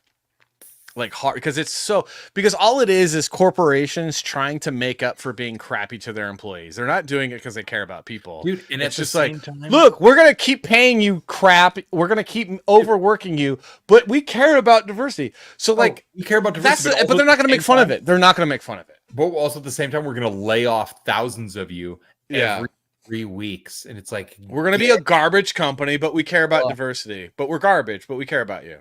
But we're garbage. That's the thing that's gonna like. I was like, dude, we gotta start making like. That's comedy needs to be making fun of what is happening in society right now, and they're like tiptoeing, like everything's so worried about getting canceled, and like, oh, it's like no, lean into it, make fun of it, like poke fun at it in a funny way, because God knows nobody on the right at Daily Wire or whatever else that are trying to make comedy is going to do anything that's remotely funny. Okay. Hey, guy, we're going to have a pizza party. Great sales this year. Have some pizza. Exactly. So occasionally at my Emmy winning office. So they'd be like, oh, we won an Emmy. Oh, that Emmy behind you, the Emmy that you won. That's got right behind you. Oh, the one here for like producing television. I want to say writing, but it's not like, it's very different. I'm not a writer like I'm gonna write for FX's or HBO Max's new Harry Potter series or anything. When are you gonna write for this show though? Dude, not much. Probably the outro. I'll probably write the outro. Peace, I'm out. But what the fuck was I talking about? I'm gonna just go back to this one right here because that is basically that is modern corporate America right there. We would get the giant margarita machine. So it'd be like Friday, and the deadline for our feed of the show of 1:00 had passed. So at like 1:30, you'd have an entire newsroom full of people that are just sauced. Like on frozen margaritas, and usually they bring out like it would be like sweeps or something like that. So they'd be like, oh, we won an Emmy. Oh, it's sweeps. Oh, great. So we're gonna we brought a taco truck outside and we give you margaritas. And everybody, the thing is that like when that's happening, you're like, oh, this is the greatest Friday ever. Oh man, this is sweet. And then when like Monday comes around, you're like, hey, didn't we like win an Emmy and like do really well in sweeps? And didn't this like company and then the company that owns this company like make like a lot of money off that? Like, I mean, I got like 5 margaritas and 2 tacos. Is that a really it feels good? But from their perspective, they're like, no, but we gave everybody margaritas and everybody tacos. And you're like, yeah, but if you just gave everybody $18, like would that be the same? No, it wouldn't, would it? No. But this is a great comment from Frost Comics, or question or comment, whatever it is. The trailer is one thing, but will they actually allow a woman to be portrayed as being genuinely stupid, even if lovable, like Michael Scott, or an awful person like Dave? That's the question for me. Or like, and that is what right there. That's number one, the danger of doing the sex swap for those roles, but also that will kill the show and make it fail if they don't do it, because everyone has to kind of hate their boss. I think that's one of the reasons why The Office kind of lost me. Well, after like season 3, because they were Michael Scott was a genuinely like, you felt bad for him, whereas The Office, the British Office, you're just like, dude, Ricky Gervais, fuck this he's guy. So terrible, dude. He's such a he's so cringy. Piece of shit. And like when you've worked in a business, in a corporation for a long time, you've had like, everyone's had those bosses where you're like, he's a fucking asshole. And it's been a woman, it's been a dude, it's never mattered. It's personality, right? It's what they choose to do with their actions. And it's like, I don't think anyone, even in Australia in entertainment, has the courage to make a a main female character like terrible and stupid, like genuinely unlikable, but a stupid too. The thing like is stupid. The thing about Michael Scott is though that like eventually he became endearing. He did, but he was always stupid. I mean, to the end, he was dumb. He was just incompetent and dumb. And I don't think that people in the entertainment industry have the courage or I don't know what it is, but it's like, I don't think that they will. And it's like, dude, everyone's worked for a female boss that is incompetent and dumb. Everyone's worked for a male boss that is incompetent and dumb. Why can't you show both? It happens in real life. I mean, come on, dude.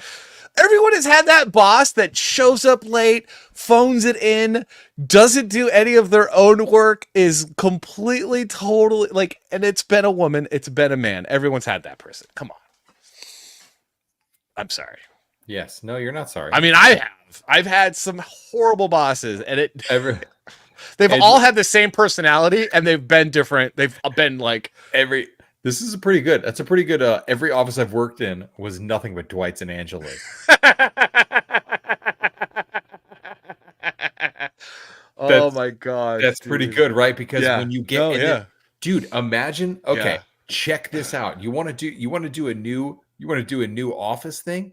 What if you make it where it's not like you have the gym and you have the creed and you have the, like, what if there's entirely too many Dwights? What if there's too many suck ups? And that would get super awkward real quick because it's the exact same thing that happened when Andy showed up.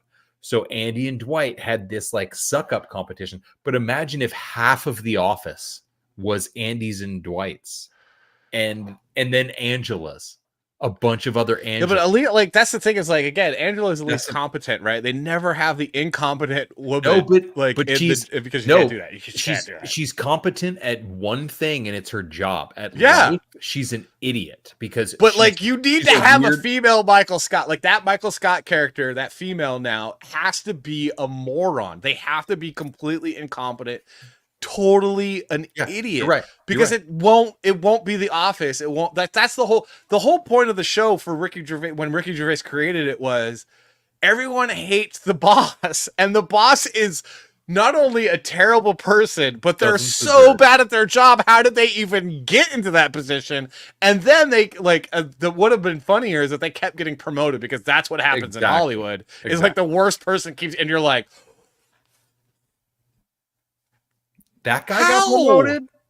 How? Why is How that did guy that getting happen? Like, that was like every day of our life in Hollywood, like working in the ad agencies. It was like, what? There's only and then that person would get a job as a VP at the studio, and you're like, what? There's only been a couple people over the years that when they got promoted, I was like, oh, nice. Yeah, dude. Yes, good for fucking him, man. Good for him, because that guy should be the script supervisor. That guy knows how to write a script, unlike some other people that were doing something. Like it's so nice when like finally somebody, and who, unfortunately, usually it's somebody who's very good, but then they end up turning into a Dwight. They end up turning into a because they're like, oh well, now that I'm at this level, I have to. Yeah, my responsibilities have to look a certain way. Yeah. And you're like, dude, you didn't get to that position by being that kiss ass. Like they knew you could take the responsibility because you've already shown that. Like, don't be the guy who all of a sudden wears a collar just because like your position changed. But then that makes me think like, did they start drinking the shakes too? Did they start drinking the shakes?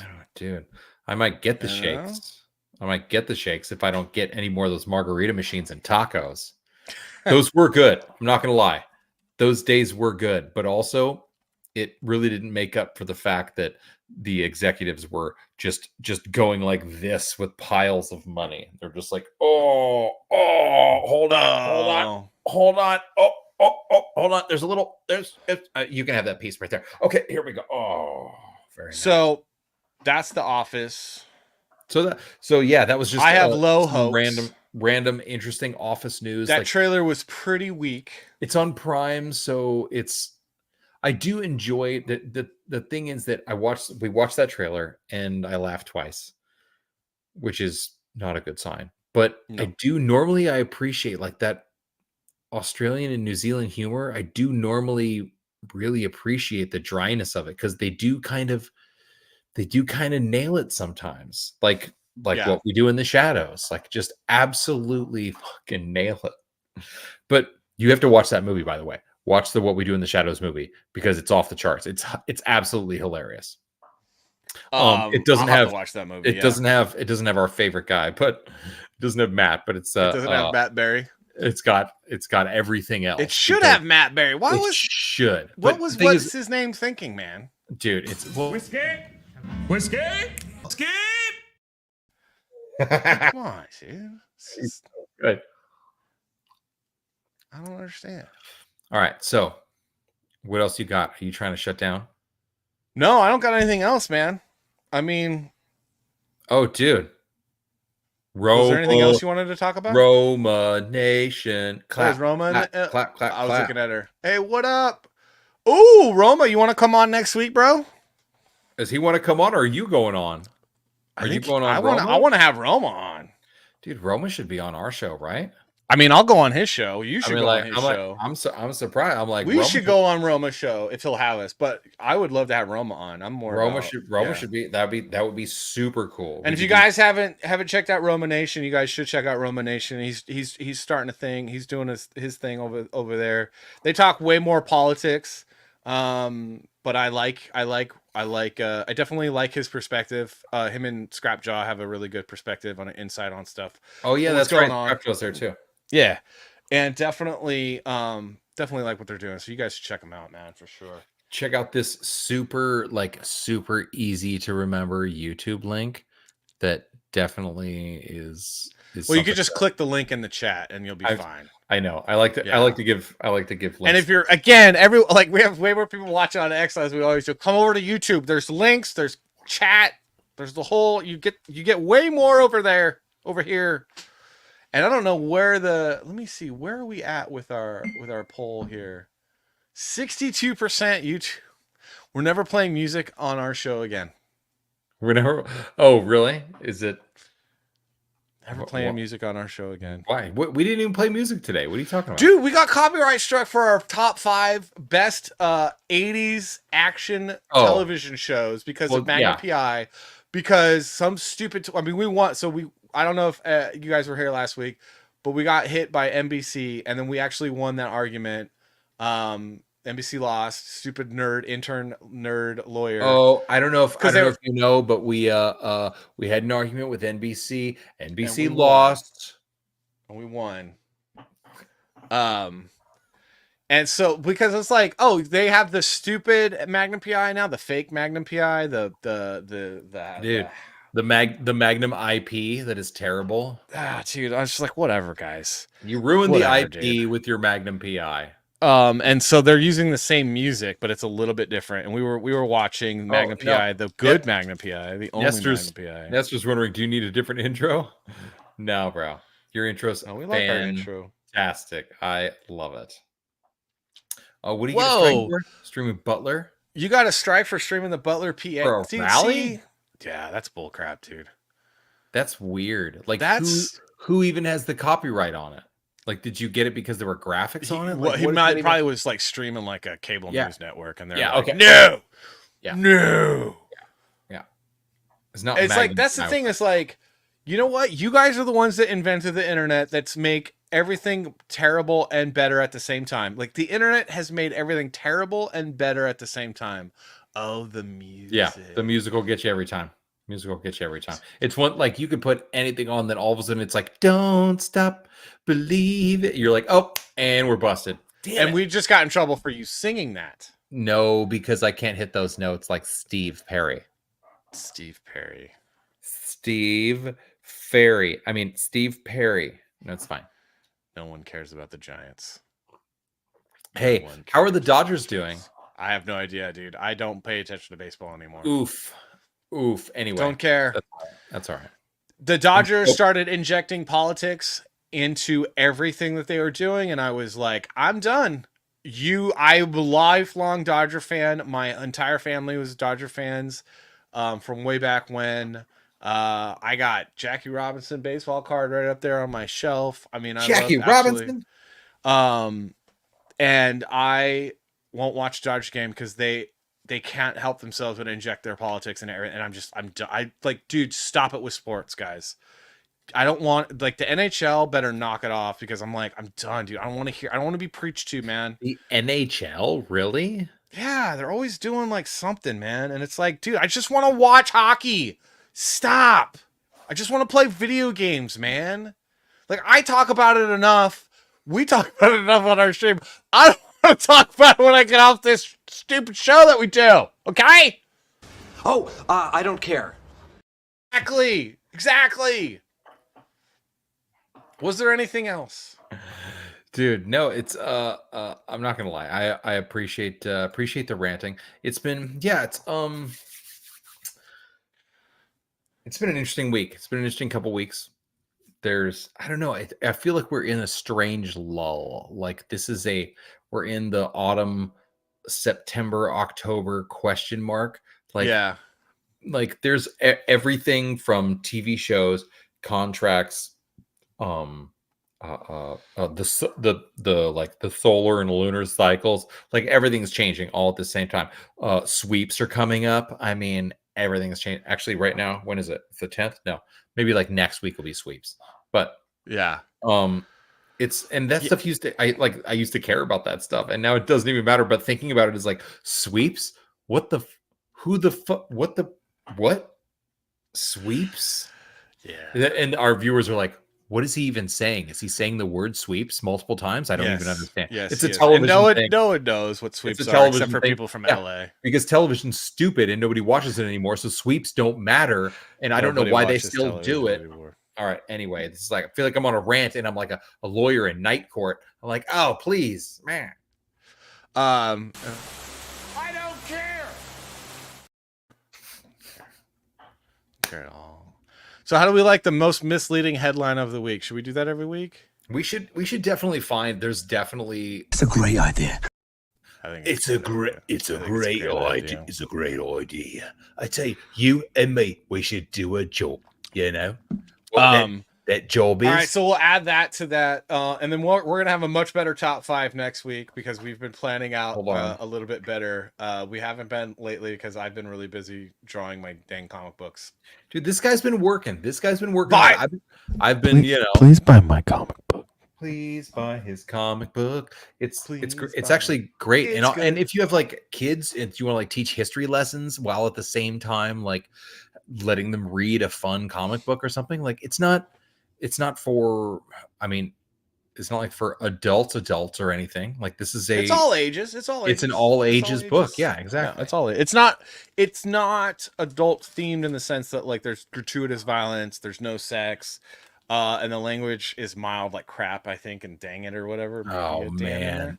They call people meatheads. Yeah, it's rated teen but it's basically all ages. But I have it rated teen because certain people were very uppity about the fact that one of the characters said crap, and I was like, but it was, I mean, but it was an crap moment. I don't know what you want him to say, like, oh gosh darn, like what the. Oh dear. Because in the situation that character was in, I would have dropped the F-bomb. Right. Okay. And let's just And I don't do the cartoon curse words because you just fill that in with whatever is in your head, usually the F word. So I'm like, no, we'll just use. If you actually write it, then they can't just fill in the word. But I don't write the bad words. The Silence Do Good issues number 1 and 2. Check the link in the chat. Check it out, folks. Also, I got a new batch. I need to update it right now. But I got a new batch of Beard Balm, which is why both of us have these unbelievably incredible looking beards. Yep. There's a fresh batch of Backwoods, which is the most popular scent of the Larson Bros Beard Balm, made from all USA and organic products. It smells and feels fantastic. Not to mention, it will keep your elbows from drying out. And any of your leather goods are also going to be conditioned as well. Yep. I know that's an issue for everyone. And we're going to end the show as the most people are watching. because we've run out of things to talk about. I mean, unless there's anything else you guys want us to talk about, I don't know what else to talk about. And Joker I'm tired, Joker was a bomb. I'm finishing Joker this 2 beer. bombed. Why do you think Joker 2 bombed? Well, I didn't watch it, but I feel like it might be the same reason that the remake of A Star Is Born bombed, because they're like, oh, but Lady Gaga, but she's so talented, and we're gonna like rely on like some musicality and some of this and that. And I was like, wait, that's the song she wrote for A Star Is Born? That was like, never saw it. Wait, what? Never saw it. Exactly. Don't care. Don't think Lady Gaga's that talented. And what I'm saying is that people are like, we're not getting the Jared Leto that she thinks she is, or whatever it is. Jared Leto, what the Jared Leto like she wants to. She really wanted to be Jared Leto's opposite, probably in one of the Joker films, but she ended up with the second best Phoenix, as we all know. The second best Phoenix? Oh, you mean the second best? Oh, the reminder of what could have been. The reminder of what could have been if he didn't do copious amounts of drugs. What was the bar that he died outside of? What was that on Sunset Boulevard? The Viper Room. The Viper Room. That's right. Yeah. I say my buddy, and I'd be liberal with that. There was an incredible actor. I wanted to say young, but this actor that came in, and he worked with us for a period of time at Extra. Like, he was coming back into the industry. He had left the industry after being a child actor and came back. And I was like, dude, I'm sorry. And they gave him to me. They were like, hey, so we want you to kind of train him on what we do and whatnot. I was like, I'm sorry. I know this guy. Like, he was in Stand By Me. He was in Indiana Jones and the Last Crusade. Like, his name's Bradley Gregg. He's an incredible human being. And like, they're like, here, you're gonna walk around and like teach this guy what to do. And I was like, I'm teaching this guy who, like, I cried watching his movies growing up. He was in like what was it, Nightmare on Elm Street 3 or 4 or something. And he was the guy that he led onto the rooftop or something like that. Oh, look at that. Oh. Liberal confirmed. What? Oh my God. What happened? I don't know. I worked in Hollywood. And so did I.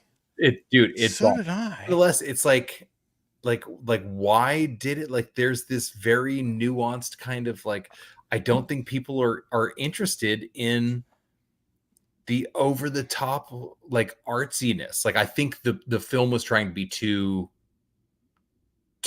meta for itself. The film was trying to be too artsy, even though this guy's films aren't supposed to be artsy. I don't know. Maybe it was also because the first one wasn't that good either.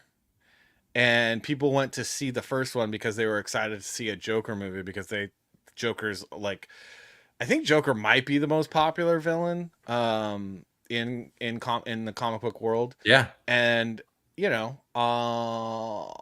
that wasn't the Joker. I mean, Arthur Fleck is not the Joker.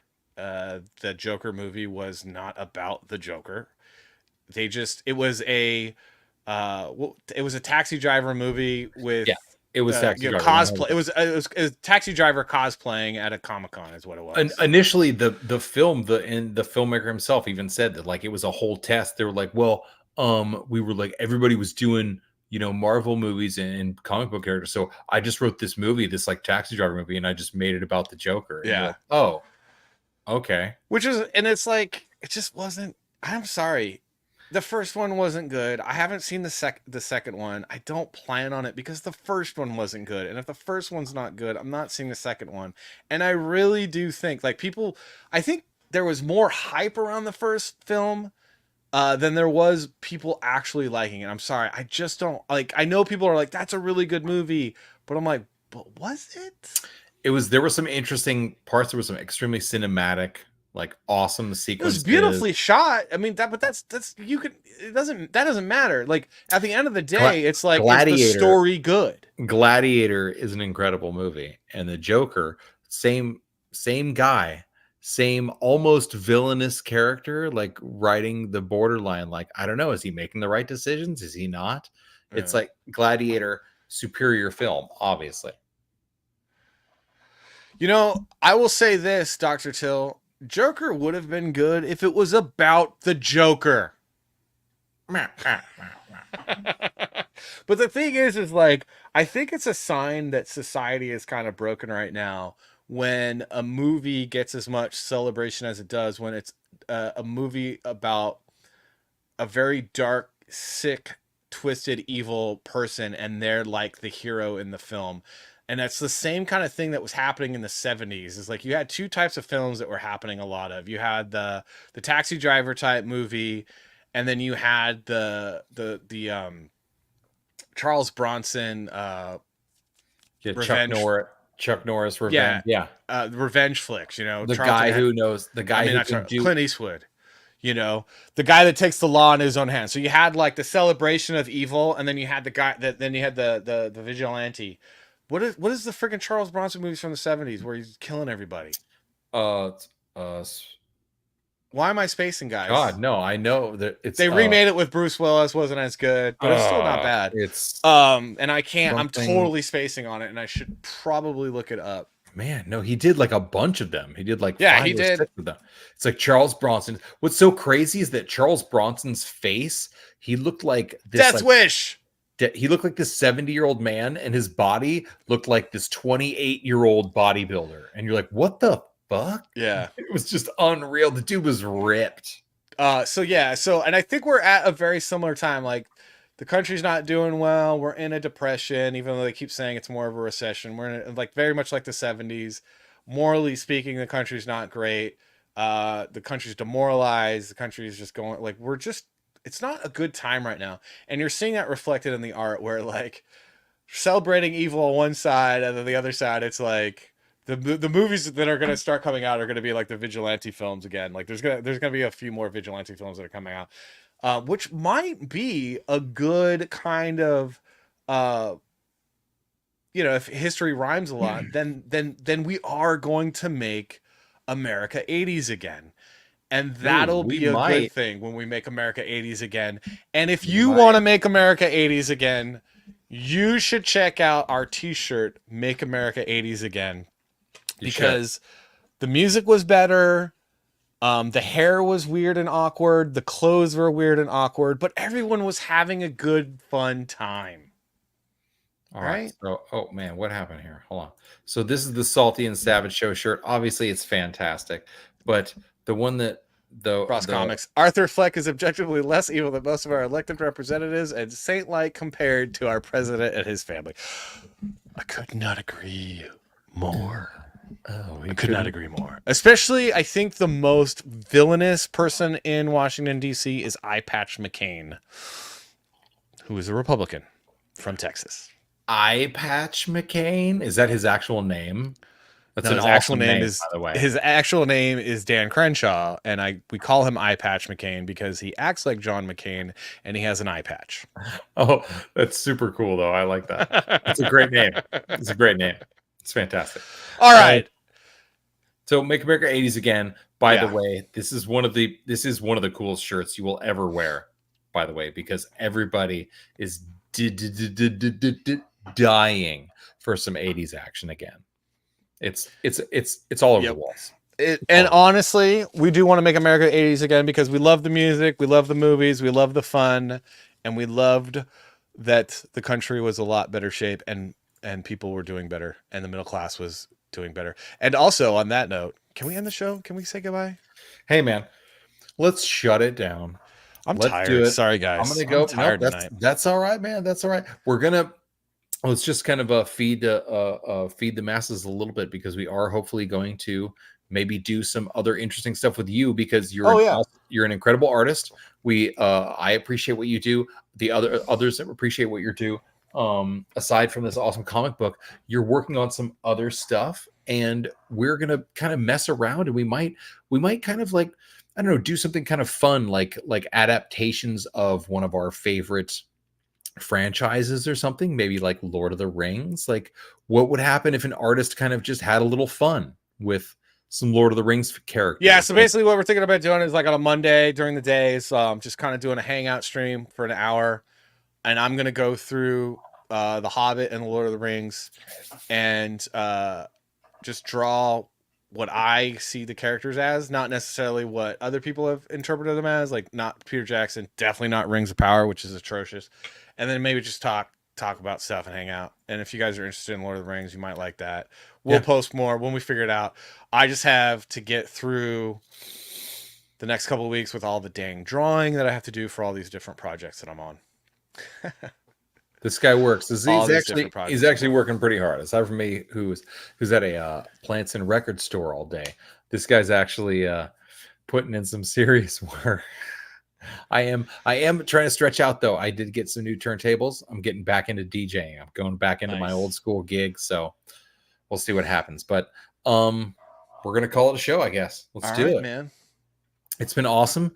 Should we leave everybody with the greatest music video of all time? The greatest music video of all time. We should 100% leave some of our new viewers with the greatest music video of all time. The greatest music video of all time, everybody. Have a good night.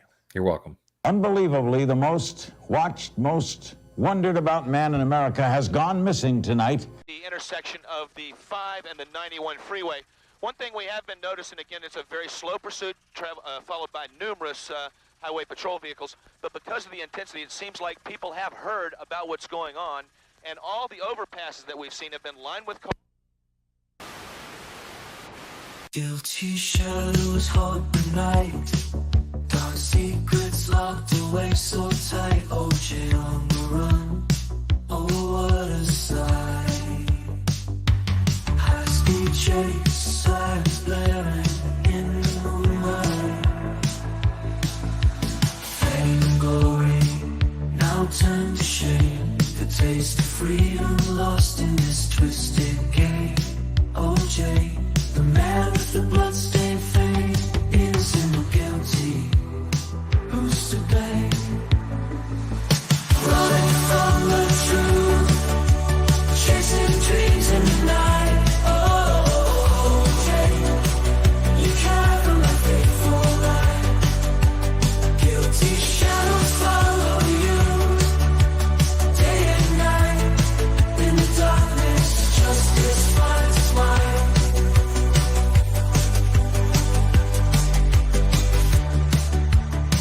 One of our LA affiliates, police believe that O.J. Simpson is in that car. Okay, police believe he is in that vehicle. 911, what are you reporting? This is AC. I have OJ in the car. Fame and glory, now turn to shame. The taste of freedom lost in this twisted game. OJ, the man with the bloodstained fame, innocent or guilty, who's to blame? Running from the truth, chasing dreams in the night. Oh, OJ, you tried from that faithful light. Guilty shadows follow you, day and night. In the darkness, justice finds its light.